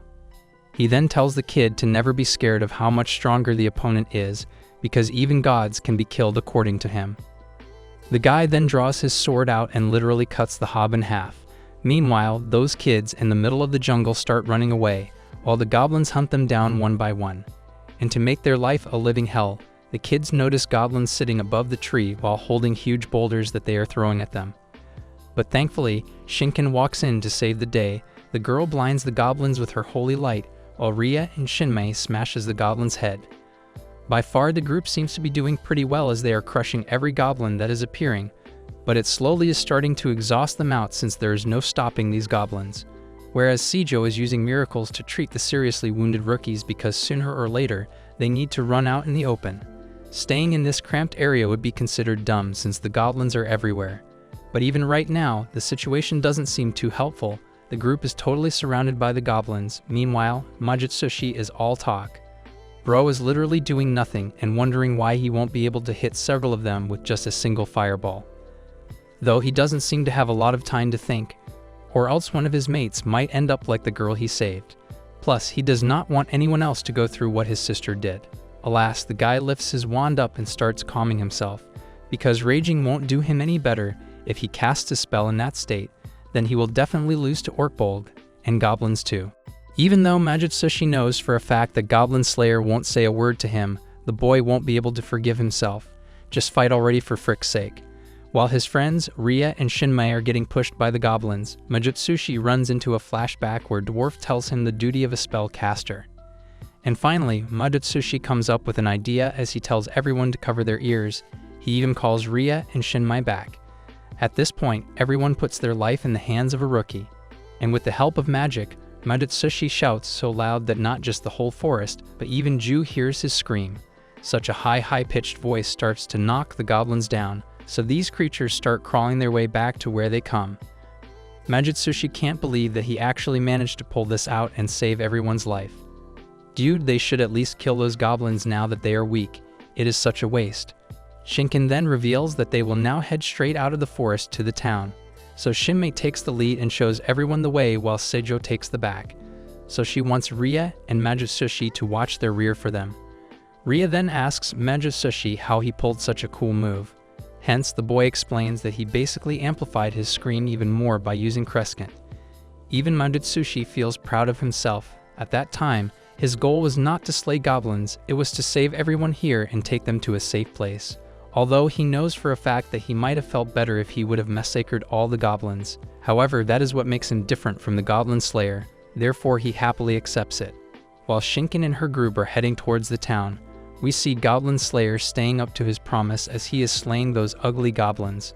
Though Orkbulb then tells Dwarf to make a hole from the above, he actually reveals that he has a plan for that.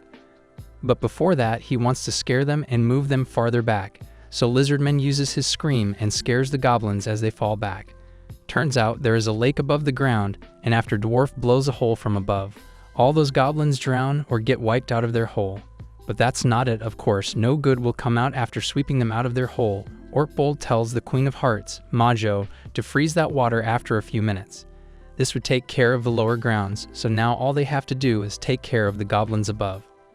Iritsukai on the other hand calls it a quit and tells him that he is too tired and wants to rest a bit. It actually impresses Lizardman the fact that Orkbold knew about the existence of a river above, so he asks the hero if he ever visited this place before, so the hero tells him that he has, though it was a long time ago. We then see Shinken finally being promoted to silver rank. The guild girl even admires Shinken for risking her life to protect the rookies the previous day. She believes that Shinken has good technique, a great reputation, and great luck, even if it is by chance. And to congratulate her, Elf, her true friend, runs into Shinken. She feels happy that now Shinken can be considered as a real priest that has the silver tag. Though Shinken still has some regrets because she let some of the goblins escape. So Elf tells her to take a break. Besides, she is not the goblin slayer that hunts every single one of them down. Plus, everyone has different thoughts and acts in different ways. On the other hand, Majutsushi tells Goblin Slayer that he is thinking about traveling around the world to master his technique. Bro thinks shouting out loud can make a career out of it. It surprises Goblin Slayer because he expects the boy to go back to the Sorcerer's Academy. But the boy wishes to get revenge on the ones that mocked his sister. What? I thought this boy was now all about love and peace, and what does the revenge have to do with not joining the academy? Though deep inside, Majutsushi knows that no matter what one does, there will always be people to mock others, therefore those people can simply screw themselves and act stupid their whole life. And without any reason, Majutsushi makes it clear to Goblin Slayer that he does not like him even a bit, though he did give it a lot of thought and decided to not ever try to copy Goblin Slayer. He would rather be dead than become a maniac like our hero, and to do something different. The guy tells Orkbold that he is going to become a dragon slayer. It low-key makes our hero emotional, because his sister also used to drag about being a dragon slayer one day. Ria then jumps in between and kills the tempo, but on a plus side, the girl reveals that she is down to tag along with Majutsushi on his adventure. It surprises Majutsushi, so he asks her the reason why she is willing to ruin her life after his dream. And according to Ria's theory, a porcelain spell caster going on an adventure on his own is super dangerous. Actually, I'm happy for the boy because his dream to bone her might actually come in handy. At first, Majutsushi starts to act tough and tells Ria that he was planning to go alone. Besides, that girl isn't that strong to protect herself. But the girl does not plan to leave him alone. And for the first time, a rare laughing Goblin Slayer is shown as he finds these two fighting quite funny. Orkbold then tells Majutsushi to say his name if he ever bumps into a burglar named Ria, and just like that, the couple, Majutsushi and Ria, sets off on a new journey. Musume then walks to the hero and he tells her that those two are going on an adventure. There, Musume mocks Goblin Slayer for running out of the lake dry, so the hero apologizes to her for that. She then tells Orkbold that he looks happier than usual, even though Orkbold tries to hide his emotions, but Musume knows her guy so well. The next day, we see a black-haired guy running in the middle of the town. He is basically the mailman who then enters the guild, and for some unknown reason, the kid is literally shouting his arrival as he reveals that he is here to deliver mail. Inside the guild, we hear a couple panicking because the poor guy's property has been seized just because he bought some equipment on credit. It appears that the guild has gotten noisy after everyone has received their mail and is discussing it. And among those people, the mailman even hands Elf an unusual letter that is written on a leaf. That is actually an aesthetic letter. Now we are not sure what was written on that letter, but suddenly Elf lifts her head and looks at Goblin Slayer as she states that it is now time for her to get married. Relax, she does not intend to marry Orkbold. Looks like Elf has received a marriage proposal from her cousin. She must be Asian. It actually surprises Elf because that guy used to be such a square. But more than Elf, Shinken is excited about her wedding as she congratulates her and asks her if elves hold wedding ceremonies. So Elf reveals that of course a huge ceremony shall be held. Besides, it is for a member of the chieftain's family. Moreover, Elf is really looking forward to Shinken coming to the wedding.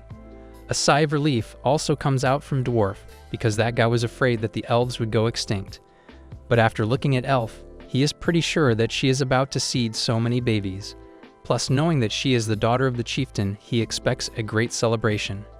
And every smile hides a pain behind. Lizardman congratulates Elf and asks her if this is the last time he is going to see her because he confesses that he will miss her for sure. Though Elf tells him that she is not going anywhere, hearing that creates curiosity among Shinken, who asks her if elven husbands usually let their wives continue to engage in dangerous activities. So Elf clears the doubt and tells her that of course, her cousin would not allow that guy is so clearly smitten. Even though he is so serious and stubborn, sometimes it feels like he has hit his head. Hearing this actually creates confusion among them, and that is where dumb Elf reveals that it is her older sister who is getting married to her cousin. Dwarf literally starts scolding her for creating such a misunderstanding. They both even run into the same old debate about being the superior kind. But one way or another, Shinken is excited to see Elf's wedding for the first time. The girl then suggests to the Elf that they better get some gifts ready since they are imposing. And before Goblin Slayer would make an excuse for not joining, Shinken strictly tells him that they have to go since they are invited. Therefore, she tells Orkbold to ask the receptionist to reassign all of the goblin quests for the time being. Looking at how the priestess is commanding Goblin Slayer makes Lizardman laugh. He even likes the way Shinken has grown quite tenacious. And just like that, Goblin Slayer calms his heart down since he won't be seeing a goblin today, hopefully. Meanwhile, Elf and Shinken deal with the guild girl who easily gets convinced to reassign and even sounds happy to know that Orkbold is going to attend a wedding. Elf also seems quite relieved because for some time she thought that her sister has passed the age of being married.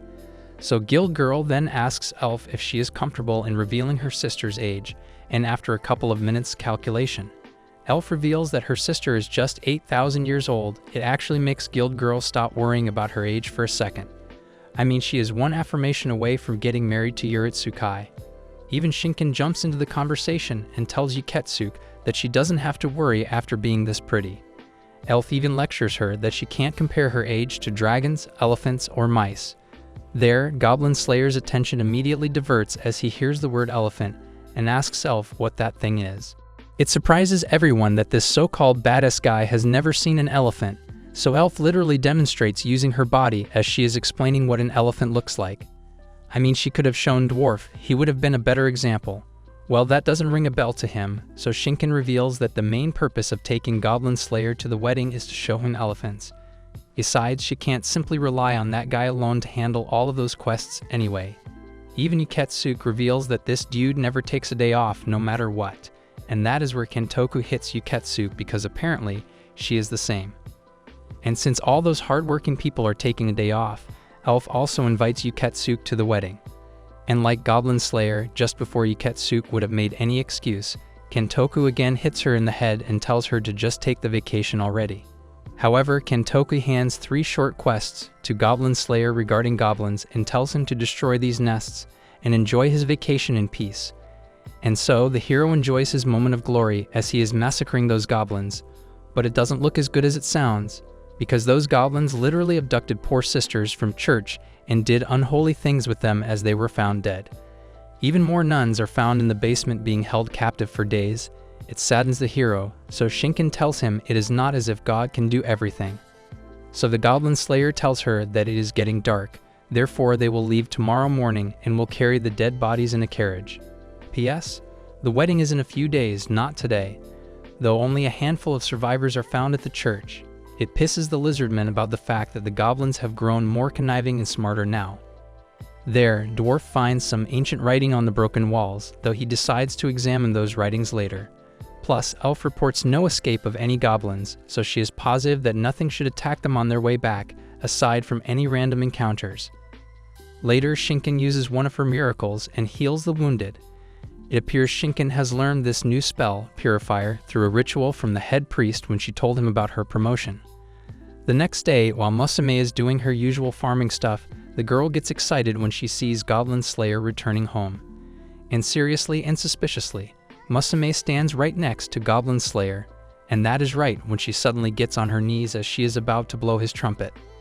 But it turns out she was checking for wounds. Musume then takes Orkbold inside while he tells her about his day. Come on man, they both are made for each other. Furthermore, Orkbold reveals that even Musume is invited to the wedding, so he will talk to her uncle about that. Now that the topic of the wedding is up, Musume asks Orkbold for his intentions. But our hero doesn't reply, so Musume somehow hints at the hero for marrying her as she says that she regrets not making a promise with him that they would marry each other in the future. But of course that is exactly what will happen, but not anytime soon as Goblin Slayer changes the topic. Bro is all about them goblins now, girls can wait for now. The next day, we see the Venice side of a kingdom that Goblin Slayer and his group visit. Apparently, they were gone for like a year and Dwarf states that this place has not changed at all.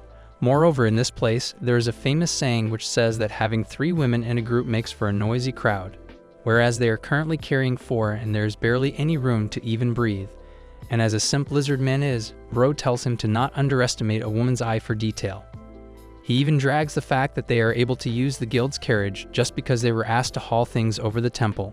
So it is a plus point that they are literally getting paid for it, therefore their budget is working out perfectly. Though the city seems quite crowded with traders and gives wholesome vibes to Shinken. While Dwarf is breaking his back while loading the stuff out, Elf tells him to carry on as she is heading to buy gifts for her sister. It low-key pisses him off, but he decides to let it slide since it is her sister's upcoming wedding. Even Musume tags along with Elf because she does not usually visit such places.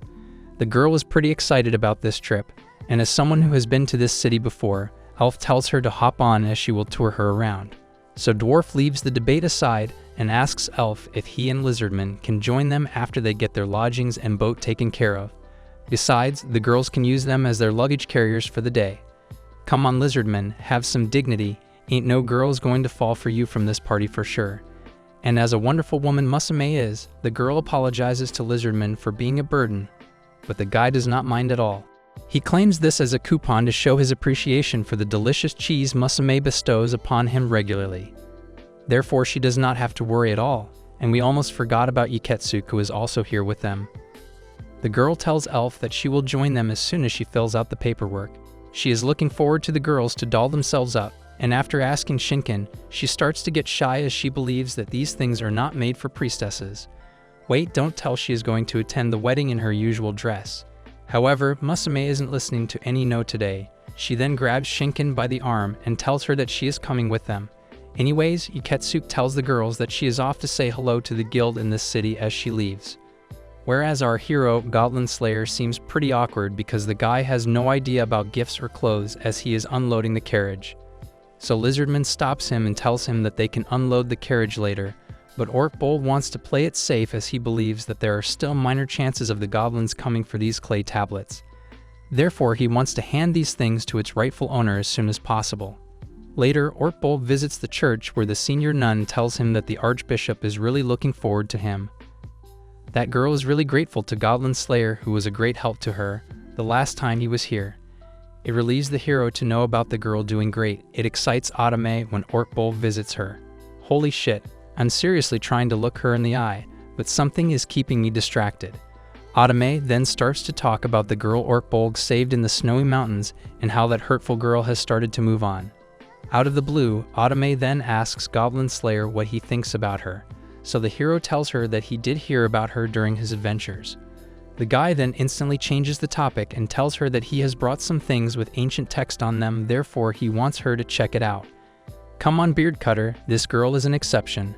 After feeling the writings, Otome reveals that these words may pertain to magic, so the hero tells her that he is only interested in goblins, so he wants her to tell him if this text says something about them.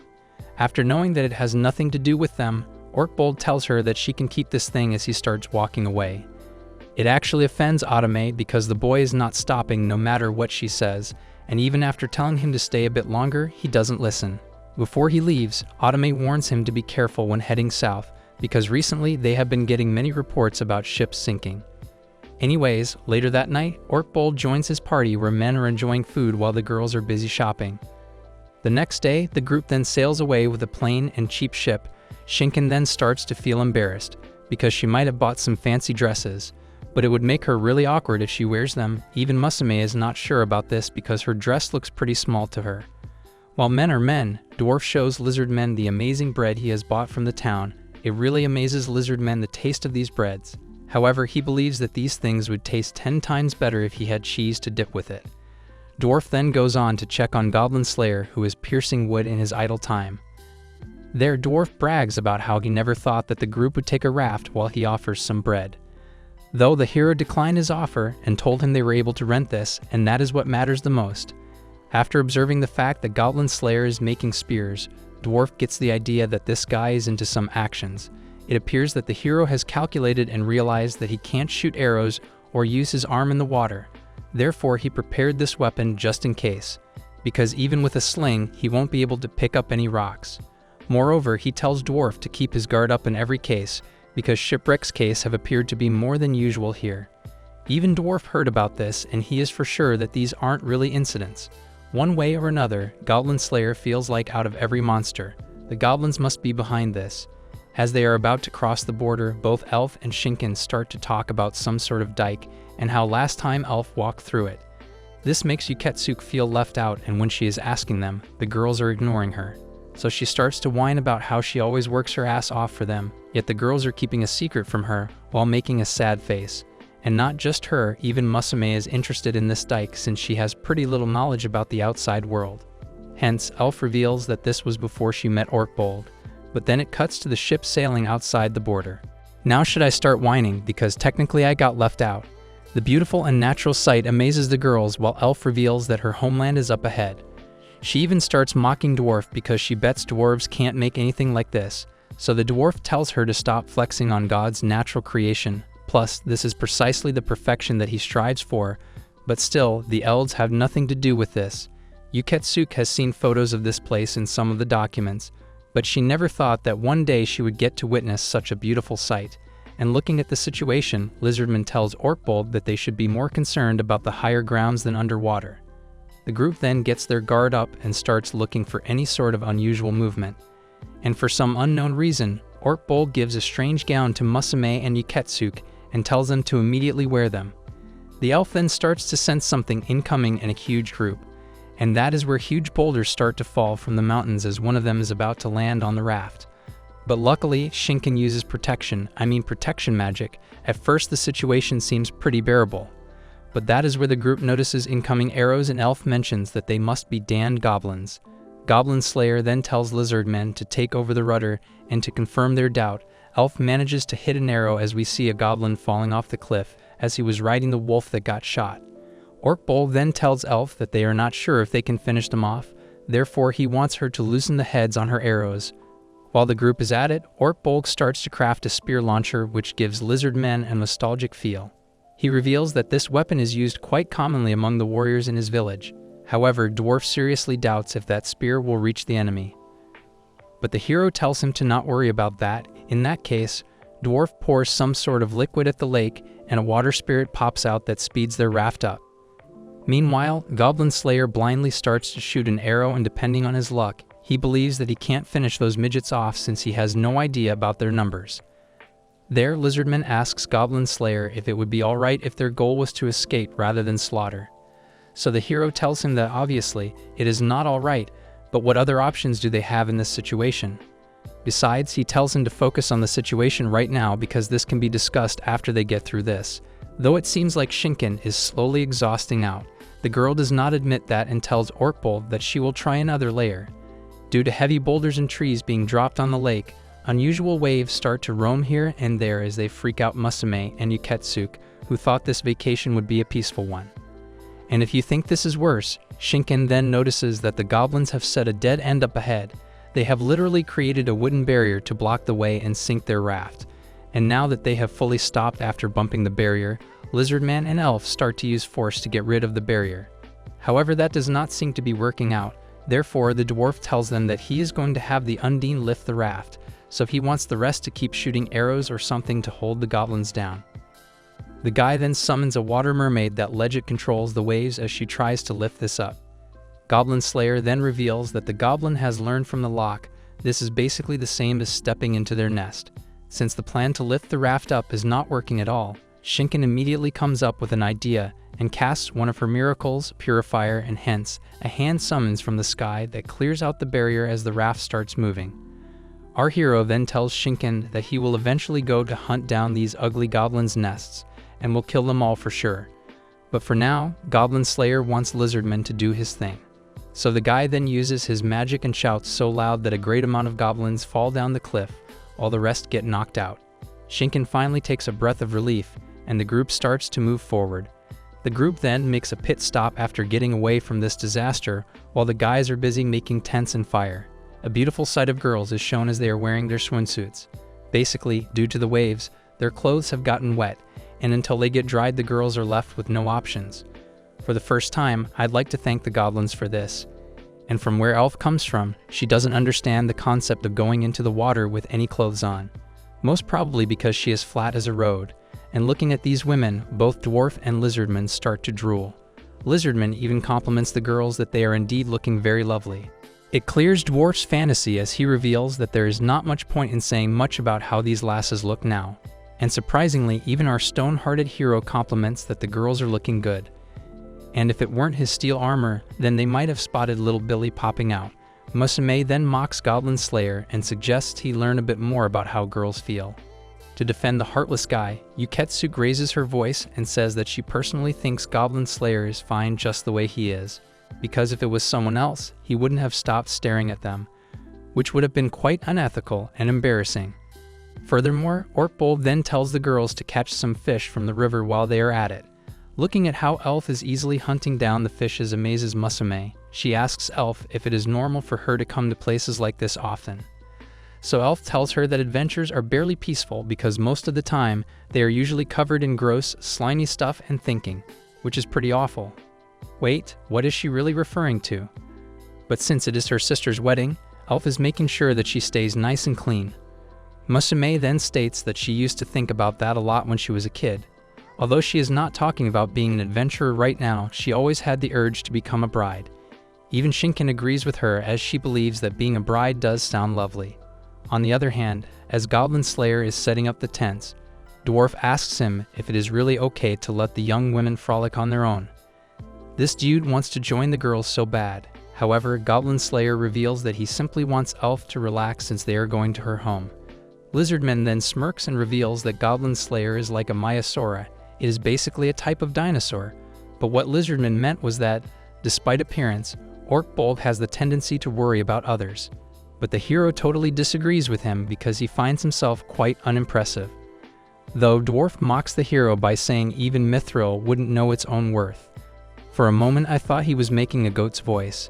The boys then sit by the bonfire and take a drink. Lizardman tells Orkbold that he doesn't need to worry about the goblin. Now that they are in the land of elves, even the goblins wouldn't dare to come here. Later, while having dinner, Musume and Elf start to brag about how beautiful a bride looks. Furthermore, she reveals how her cousin has always been in love with her sister, but he always tried and acted high and mighty. Though Shinken believes that those two might have come to an understanding now that they are getting married. It appears Elf is not a big fan of her cousin, but since it is her sister's choice, she can't say anything about it. Plus, her cousin had to break his edgy personality and tried to sing about his supposed heroic feats to impress her sister. It actually looks so wholesome how everyone is sitting by the fire and talking about their journey and homeland. The hero finds the word homeless quite nice, and it pisses him off the fact that there are goblins near Elf's homeland. He doesn't want anyone to go through what he went through, so he plans to get rid of all the goblins near Elf's homeland. and early in the morning, while everyone is still sleeping, an elf points his weapons to Goblin Slayer and asks him for his purpose here. The guy even mocks Orkbold and asks him if he can even fight with his sword, but the hero tells him that he only uses this sword against goblins. And after seeing Dwarf and Lizardman, the guy gets the idea that they are the same adventurers that must have fought the goblins yesterday. Therefore, he puts his sword back and tells Goblin Slayer that they took care of the remnants that this group of adventurers failed to finish off yesterday. The elf guy, Kagayaku Kabuto no More, then tells the boys that he has some questions for them. Apparently, the arrows that wounded the goblins belong to his kind, but since he cannot imagine his kind would shoot a pathetic arrow like this, so he asks Goblin Slayer for an explanation, because he suspects that these people have done something with her. Since that guy perfectly matches Elf's description about her cousin, Dwarf asks the guy if he is the one who tried to win a chick with his heroic fests instead of a love letter. Even Lizardman feels like he is the same guy who elaborated his takes for his love. This duo is seriously perfect to pull anyone's strings. It embarrasses Kabuto and he asks them how do they know about all of this, so Goblin Slayer tells him that the girl he is looking for is right over there as he points towards the tent. Without a second thought, Kabuto immediately rushes inside the tent, and with his loud voice, all the girls wake up. And to those girls, seeing a stranger entering the tent while they are in their nighties is quite embarrassing as the girls start to scream.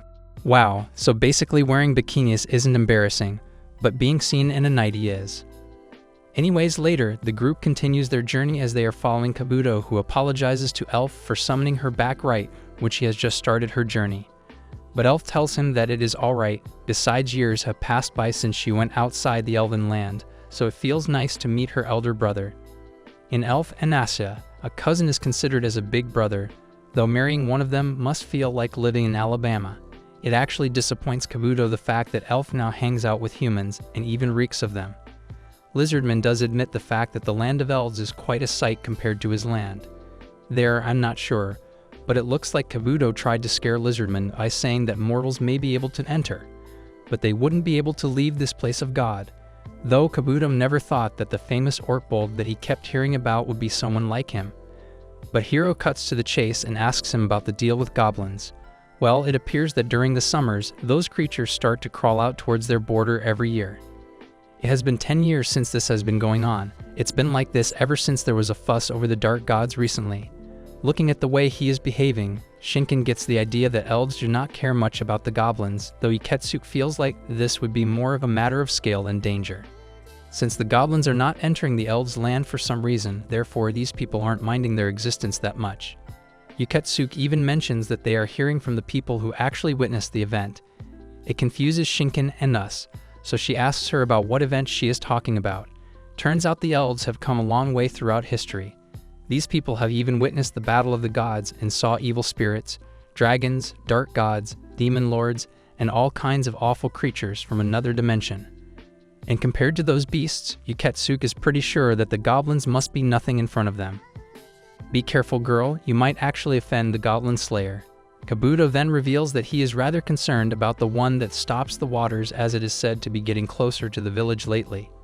It is basically an ancient thing that lives in the forest, although they have been told to not lay a hand on it. At first, Kabuto didn't believe the existence of that creature, but then he saw its tracks many times.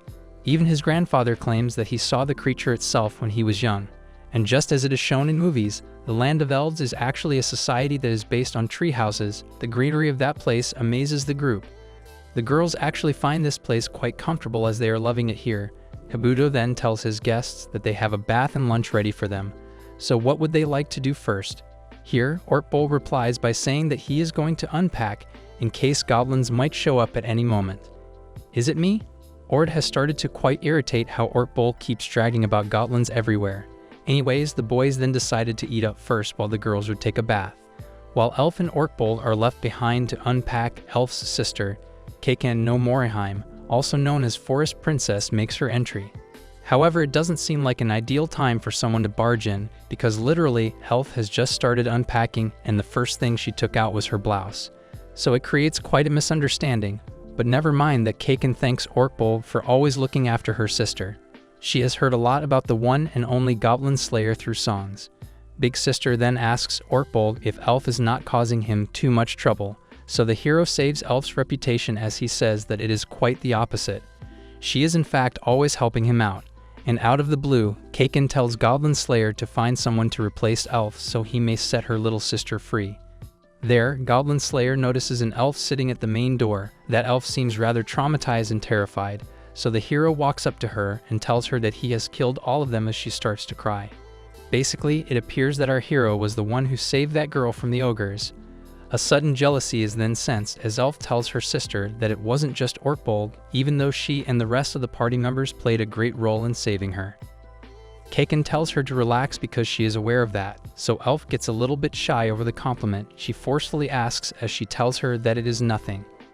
Kaken then comes straight up to the point and tells her sister that she has already done enough and now she should stop being an adventurer and live here with her, because she does not like how Elf is always putting herself in unnecessary danger, and in return she gets to earn a small sum of money. Moreover, she somehow accepts the lizard man, but Kaken does not think it is a good idea for her to be associating with dwarves. Lastly, she finds Orkbold quite a suspicious man, because he doesn't strike as a hero to her, so it confuses her why Elf is attached to a man like him.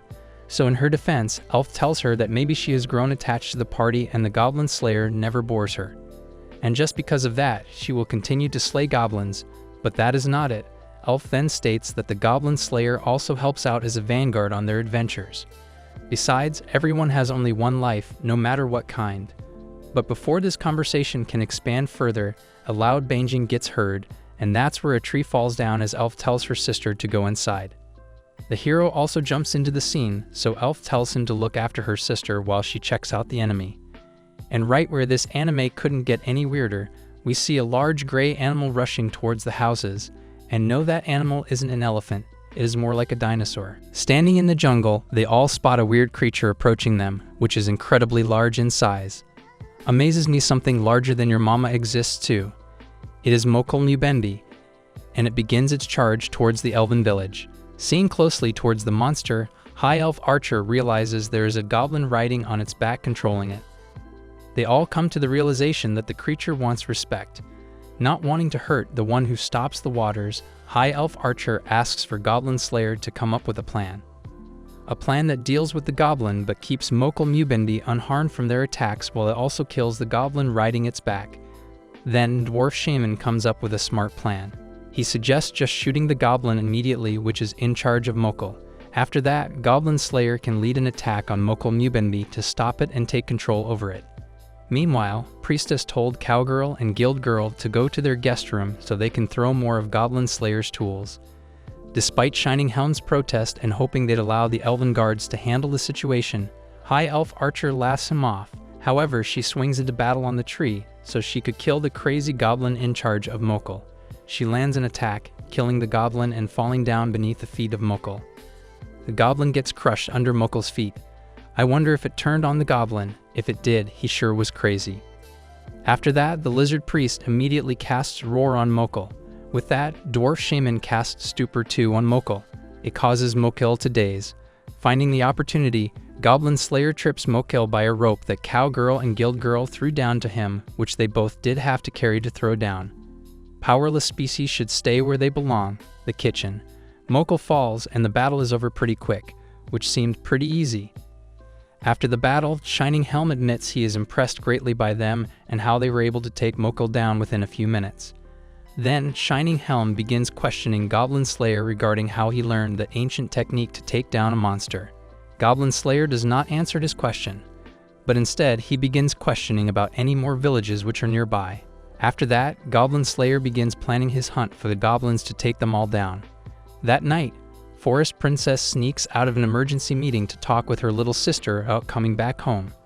High Elf Archer is laying down on a branch of a tree and Forest Princess asks her how she even finds comfort in that. However, High Elf Archer disagrees with the part where she asks about her little sister coming back home. Other than that, Forest Princess still warns her about how short human lives are in comparison to elves, which means that she was making it clear that she sees High Elf Archer's attraction to Goblin Slayer in a romantic way. Well, High Elf Archer says that she knows about it and begins joking that he might tomorrow too. Then, High Elf Archer fires back that she would rather spend more time with her friends than thinking about what is bound to happen in the near future. Every e-girl ever. She explains how goodbyes are just part of mortal life, and she knows the reality of it, as she promises to return home someday. During a recess from the meeting, which looks more like a feast, Shining Helm holds council. The council is with Goblin Slayer, Lizard Priest, and Dwarf Shaman about the goblin situation and a plan of attack. However, Dwarf Shaman takes the moment to get the groom to be drunk with good food and wine with Lizard Priest. Dwarf Shaman playfully teases him that elves are always so serious, and they should give themselves a break from being that serious. Even Lizard Priest joins him in that Shining Helm should just take this moment to let out the heat. Well, he will let out the heat after he gets married. As the duo playfully tease Shining Helm, Goblin Slayer says that he plans to wipe out all the goblins. Lizard Priest and Dwarf Shaman also think of something they could do with their tricks and make a plan accordingly to them. Majorly, Goblin Slayer agrees with Shining Helm that goblins making a nest near a major elven village is indeed strange, almost stupid on their part. What do they even expect from a creature that looks green? Goblin Slayer said that goblins might look stupid, but they are really cunning and they plan to assault, steal, and kill elves thinking they are vulnerable now. Dwarf Shaman also points out that elves, due to their long lifespans, do tend to take forever to notice and deal with a problem.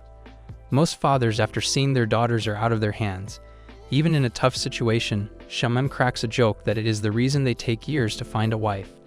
It meant that the goblins were just ignored entirely until they grew to be bold and strong enough to attack the village. Shining Helm drinks his wine and looks concerned regarding a question.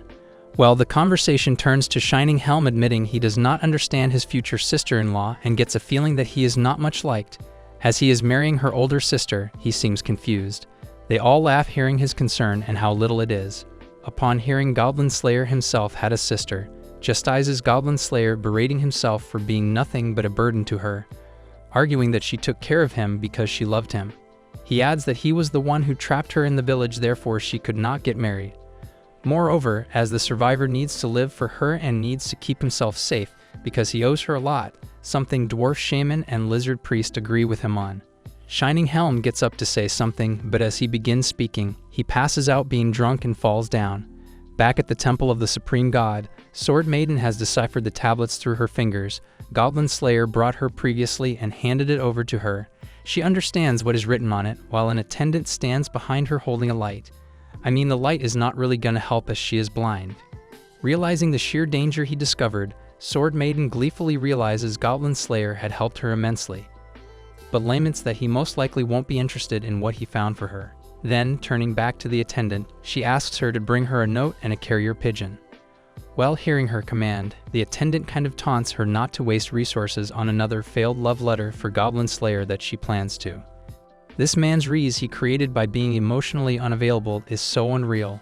Sword Maiden exclaims and says there's no such thing like that, trying to hide her actual feelings. However, she reveals this is actually a serious situation, and the note is to be for the chief of the elves, and he needs to know what she has found out. She needs to ask him if he could still save the world and stop it from destroying it. The next day, Goblin Slayer prepares to go on the hunt, while Cowgirl stands behind him in a short dress which reveals her victorious secrets. Then, Cowgirl asks him to stay safe, to which he asks her the same for everyone, to stay safe. As he leaves, Cowgirl playfully chastises Guild Girl for hiding, as she did not want Goblin Slayer to see her without makeup. Well, she gets reminded that she is pretty already and Goblin Slayer would not have cared either way, and she would be the same for him always. As he prepares to launch off with a boat prepared by Shining Helm, Goblin Slayer requests a second boat after Shining Helm warns him of fog. Shining Helm also asks him to take care of his sister-in-law, which is the High Elf Archer. Shining Helm advises them to stay safe as they are about to enter the darkness. Using the second boat manned by Lizard Priests, Dragontooth Warriors as a diversion, Goblin Slayer and Lizard Priest are able to get the party up the river. After that, they find the Goblin's nest in an abandoned dam fortress.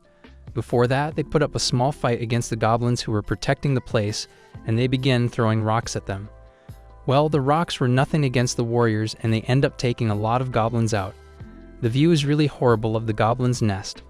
The party, though, is horrified to find the perimeter surrounded by the bodies of elves and other adventurers impaled Vlad the Impaler style, showing how bold and depraved these particular goblins have grown.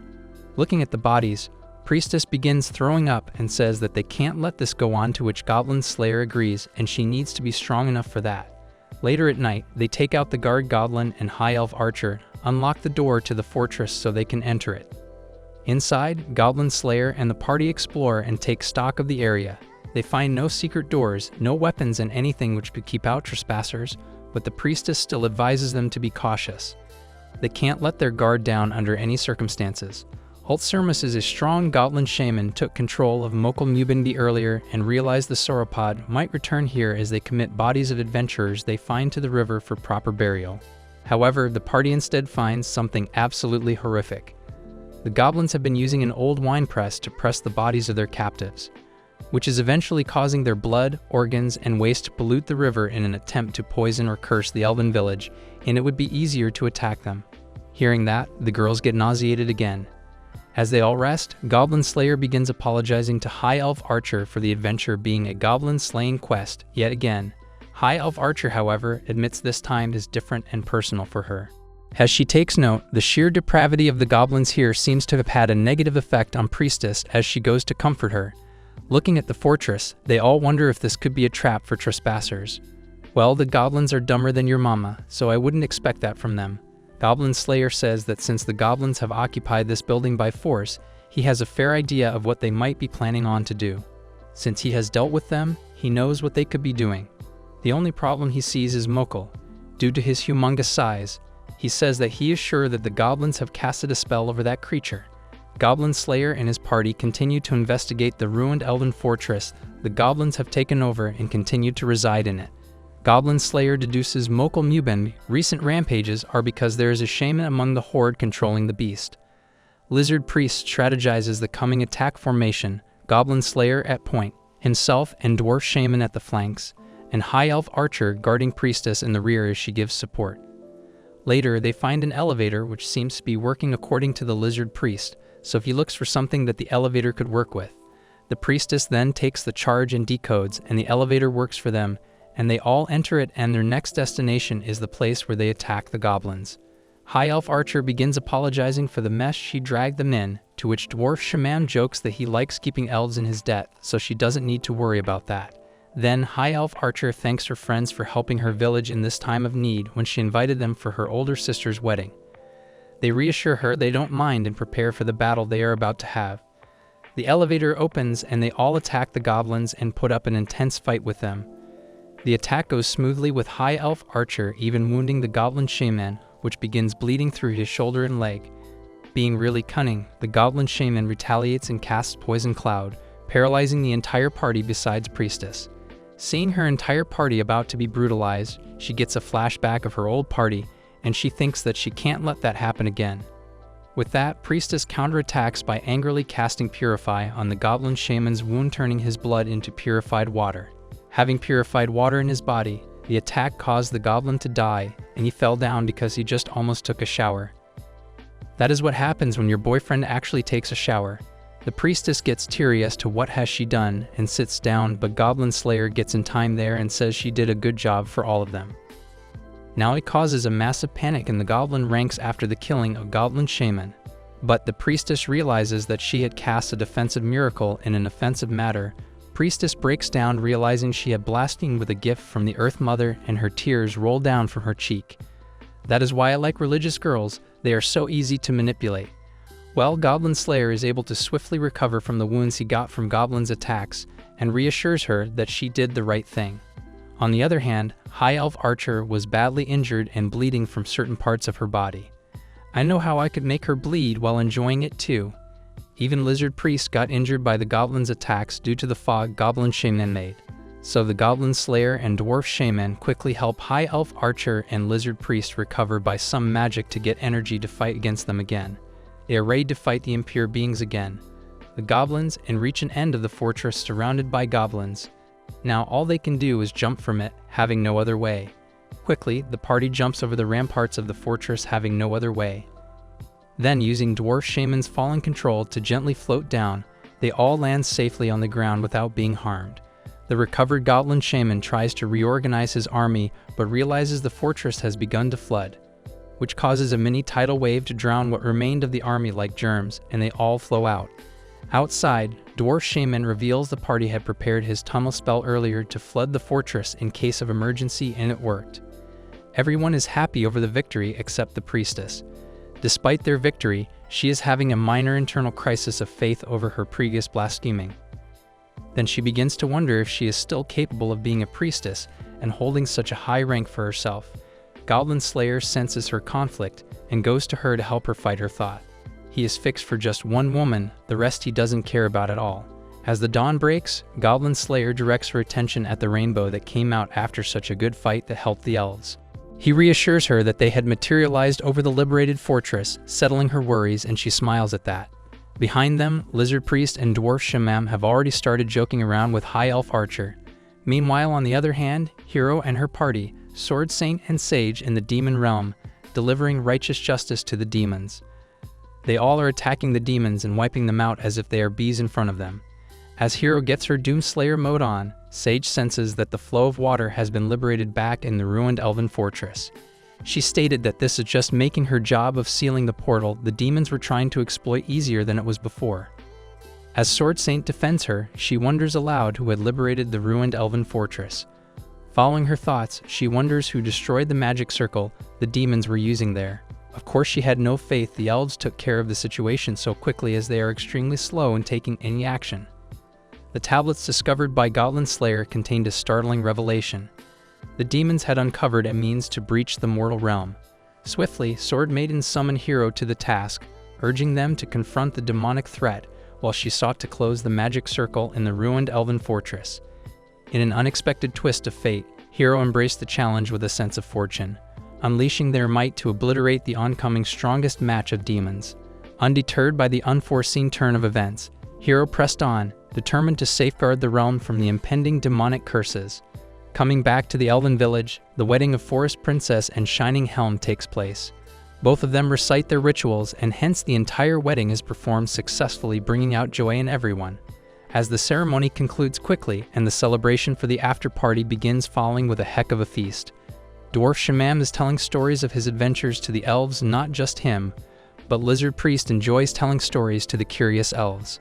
On the other hand, the bride and groom seem to be enjoying the moment, and Goblin Slayer asks the High Elf Archer if she wants to join them, calling upon a ruin of a moment for the newlywed couple. Then she asks Goblin Slayer to write back at home since he has been away for so long, but Goblin Slayer questions High Elf Archer if she is going to be staying home for now. Replying to him, High Elf Archer answers she still wants to keep adventuring for a while. With that, she admits despite being away from home for about 5 years, that is the equivalent to about just a few days to her elven people, but has promised to exchange letters with her worried sister. Goblin Slayer admits he is happy High Elf Archer's elder sister was able to get married. But Goblin Slayer silently keeps remembering his older sister was never able to because she took care of him. He calls himself an absent and a bad brother for that. Hearing that, High Elf Archer reassures him that he needs to stop thinking like that. He should look more on the brighter side, that he has become a great man. So now he needs to stop beating himself up as she goes off to enjoy the party of her sister's wedding. Then High Elf Archer goes to Priestess and, sensing her unease from earlier, High Elf Archer says that they have some connection from God too, and then asks her to pray to the Earth Mother for her sister's marriage. The marriage will be filled with good fortune. The priestess begins praying, kneeling down. As she prays, a gentle gust of wind blows from the forest. It was signaling that Priestess's prayer had reached the Earth Mother, and she was still able to continue as a priest in her name. Realizing that, she gets teary, and High Elf Archer grabs her arm and takes her to the party. After that, High Elf Archer urges her, Cowgirl, and Guild Girl to join the other elven maidens as her sister prepares to toss her flower crown into the group. High Elf Archer looks the most excited for it. Obviously, it is shown as she was urging the other girls too. As she tosses it, all the young women reach out for flower crowns and the promise to be the next one to find love. Well, they just gotta wait for their husbands to control them to begin hating their marriage. Afterward, High Elf Archer states she and her friends partied for 3 days and 3 nights straight before returning to the frontier town.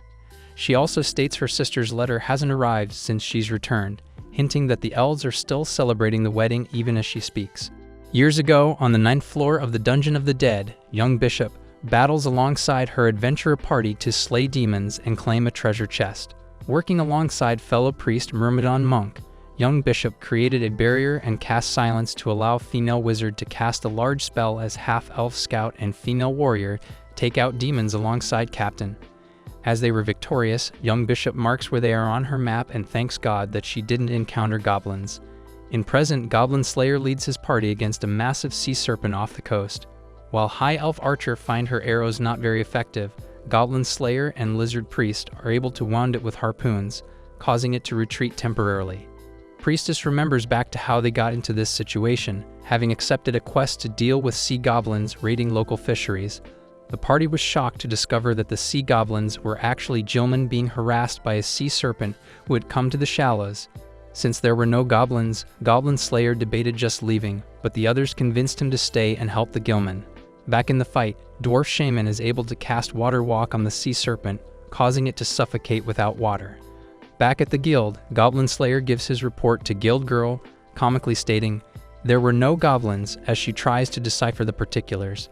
Dividing the rewards from the Gilman, Lizard Priest claims a small dragon skull and High Elf Archer a gold medallion for her sister, Forest Princess. While Dwarf Shaman claims a shelled staff, Priestess takes pearls to donate to the Earth Mother Temple. Goblin Slayer simply takes a shiny seashell to gift to Cowgirl, much to her delight. The next day, Sword Maiden comes to the guild requesting Goblin Slayer's protection as a bodyguard. She needs to go to the capital, but roaming goblin pack have been spotted on the road, so Goblin Slayer agrees to escort her. As they leave, Goblin Slayer bids farewell to Cowgirl, whose closeness to him makes Sword Maiden and Priestess jealous. That night, Sword Maiden attempts to get closer to Goblin Slayer, but to no avail as the roaming goblins attack. As Goblin Slayer leads the defense, he leaves the offense to Lizard Priest and Dwarf Shaman. As morning comes, Goblin Slayer inspects the bodies, surmising there is a larger tribe behind the attack and takes note of the blank hand tattoo the goblins are wearing. Arriving at the capital, the party is held up by city guard, customs, and paperwork until Sword Saint expedites the process when she reveals the party as her bodyguards. Entering the capital, Priestess is left awestruck until she overhears Goblin Slayer wishing he could have brought his older sister to the city once. We see the princess slandering her brother for not letting her go anywhere. She has been inside the palace for so long and only has heard the stories of her relatives and other people going on adventures, who are doing different fun things, but she cannot leave. She knows her brother is quite mean and selfish when it comes to her leaving the palace, and she is getting sick about it. The maid is just listening to her complain about all of this and has nothing to say in return. She suddenly brings up the fact that the fiery stone from heaven suddenly fell, and no one knows how and why. This thing has to be kept a secret for some reason. I can see them hiding these kinds of things, as in my opinion, it is only going to be making matters worse for them, so I can see that. Princess brings up the fact and asks the maid if this thing can change the facts and maybe she can leave if this is true. But she has been told to be quiet about this, as this is a sensitive matter, and the palace doesn't want anyone to know about this. The maid lets her know that she has to be quiet as she is told, and not talk about this matter, but the princess knows this is true and has made some changes in the palace. What makes her mad is the fact that her brother, the king, has also been an adventurer and has done a lot of things in his youth. He has been on various adventures and has accomplished a lot of things in the past, but when it comes to her being one, he does not allow it. He knows that being an adventurer is not a piece of cake, and it can lead you to a lot of troubles. He just doesn't want her to face one of those things. The maid lets her know that her brother may just not want her to face these different matters and wants her to be safe in the palace. If you look at it, this is his duty, and he is doing his duty wholeheartedly, so she does not have to be bitter about this. Also, being an adventurer has a lot of ups and a lot of downs, and those downs are nothing to be experienced. So maybe he is keeping her away from such difficult matters. She should be grateful about having such a brother then, I guess. Anyways, she looks outside and sees a number of merchants out in the street, and suddenly something comes to her mind. She asks the maid if she has heard about her brother being a merchant, and if that is true. She tells her that it is actually her cousin that is the merchant, and he gets up early in the morning and waits for the gates to open. Once they are open, he leaves the city and goes to buy and sell different things and wares around the city. Coming back, he also sells some stuff entering the city and makes a lot doing these things. This is perfect for Princess, as something has come to her mind. Suddenly, the king is back and we see him pulling up in front of the palace in his carriage. The maid lets the princess know about this, so the princess gets up and runs toward the main door to greet her brother. She knows that she loves her brother a lot and would not want him to worry about her. We see her going and hugging her brother, and we get to know that she is planning on leaving the palace tonight. She feels that if she behaves like this around her brother Her brother will not have a clue about her leaving the palace at night. In the next scene, we see our gang entering the city and leaving the Sword Maiden in front of the temple. She gets out of the carriage and is greeted by several nuns, I guess. They are very happy to woo Sword Maiden and ask if she is tired of her journey or not. The lizardman feels like they should start unloading but is worried about the lodgings. He has no clue what to do about that. He is asking his gang about it when the Sword Maiden offers all of them to stay at the temple for free and for as long as it is possible. Elf Archer is very on board with this plan because she knows the temple is going to be something completely else from all of the inns. Shaman also feels like they should accept the offer considering the time, as no inns are going to be free at this hour. He knows they are not going to find any place else, so they should just stay here. He asks the Goblin Slayer about it, and he is already ready. He will do anything that his gang is going to be, but he has something else to do before that. He wants to research something before that, and for that, he wants to find a library near here. The Sword Maiden is more than happy to lead him to a library, but Shaman interrupts her, telling the Goblin Slayer that they should eat food before doing anything else. Sword Maiden gets kind of sad about it and says that she can show him around after they are done with the food. Why did she get so sad all of a sudden? Priestess comes in and tells everyone that she wants to go somewhere, but Goblin Slayer feels like wandering on your own is pretty dangerous in a place like this, so she should not go. But Elf Archer comes in to be her backup and says that she is going with her so she is safe. The scene is set. These two are going somewhere else, and the three of the men are leaving to get some food. They leave and the Sword Maiden tells them about a pub nearby. They are at the pub eating their heart out and drinking as much as they like. Shaman is pretty surprised seeing how Sword Maiden herself told them about this pub. Lizardman knows that the Sword Maiden has been an adventurer in the past, so it is more than normal that she knows the establishments like these around here. She knows more than we give her credit for, and that is an impressive thing. Shaman and Lizardman are enjoying their stay here, but something seems wrong with the Goblin Slayer. He seems worried about something and Shaman notices it.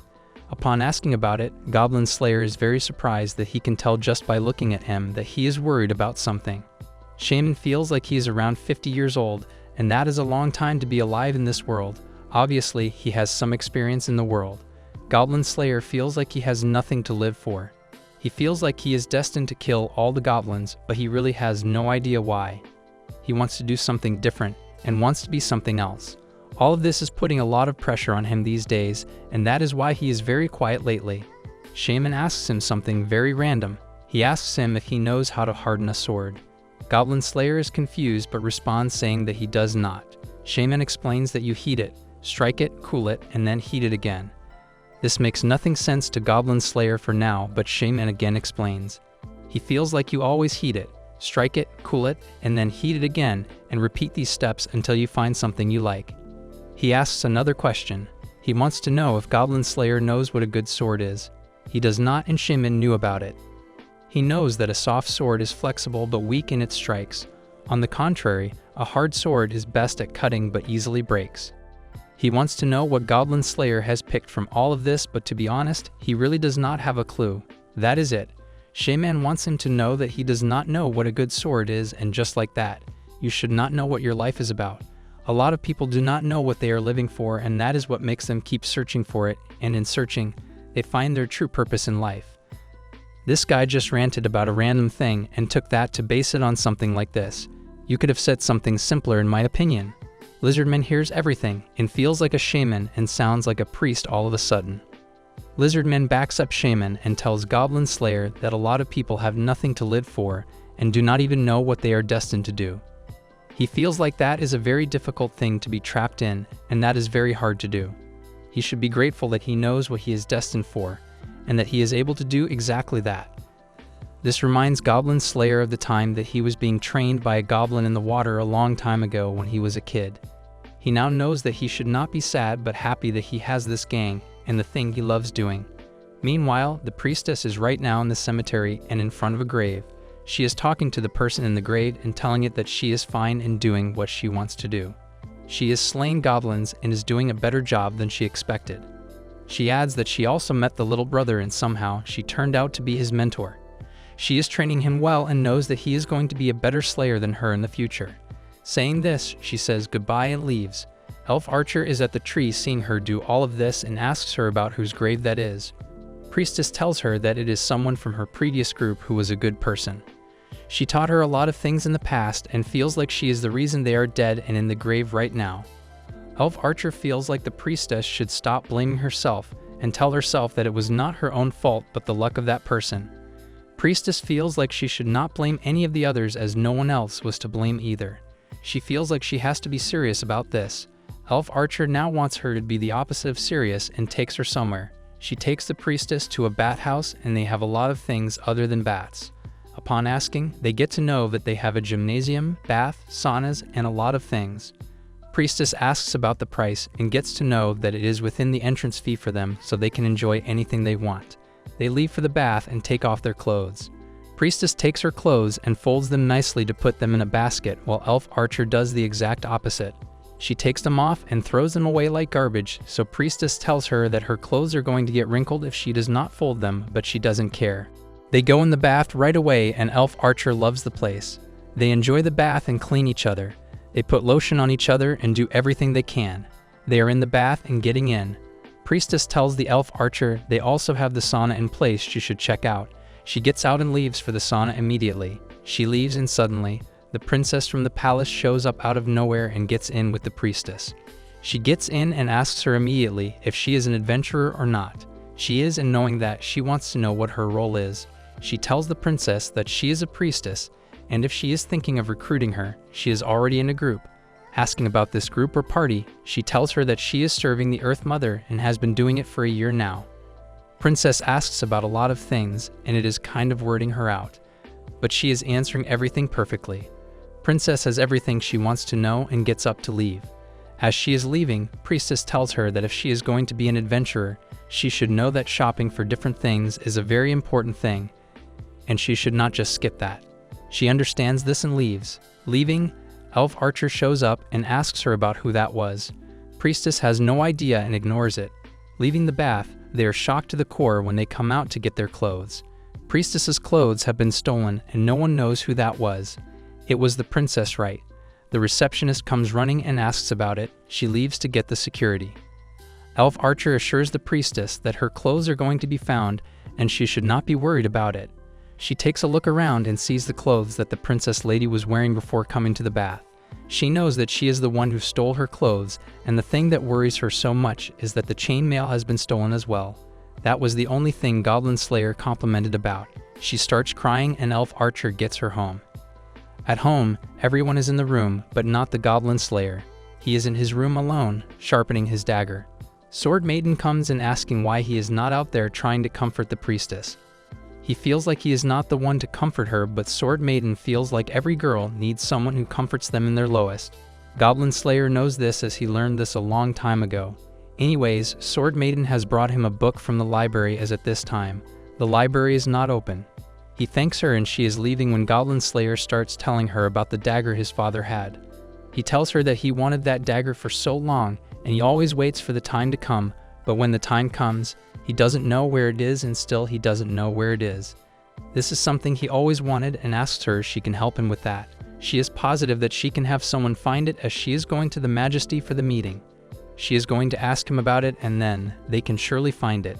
She leaves and the next day, the meeting time is here. Everyone is gathered in the meeting hall and the meeting starts with the king asking about the stone falling from heaven. One of the guys at the meeting tells him that this was not a coincidence, but a happenstance and they should look into it. King turns to ask if this has any effect on the kingdom, and the wolf guy tells him that it doesn't have that much effect as it is not yet known to the public. The king feels like they should find out who it is that made this happen, and they should never let him get away with this. A guy tells the king that his army is going to take a look into this and find out who it is. The wolf guy warns him that he also went to check out the mountain but found a very unfamiliar feeling just at the bottom of the mountain that made him come back. Sword Maiden is also there and tells the king that her friend is a priestess and her clothes were stolen from a bath yesterday. The king is surprised but tells her that he is going to assign someone to find them. After everything, suddenly the maid comes running in to tell the king about something that just happened. A merchant comes in telling the king that in the morning, a girl in the priestess uniform asked him to take her wherever he is going and he gave her a ride. On the way, they were attacked by the goblins and the goblins took the girl away. He got to know that the girl was the princess, and that is when he came running here for help. King is very shocked and is thinking about who can go to find her. He knows that if the word got out that the princess stole clothes of the priestess and was leaving the city without him knowing, the rumors are going to spread. He asks the Sword Maiden if she can go to find her, but she is very scared about it. Suddenly, the Goblin Slayer with his party comes in telling that he is going to find her and he should not be worried about it.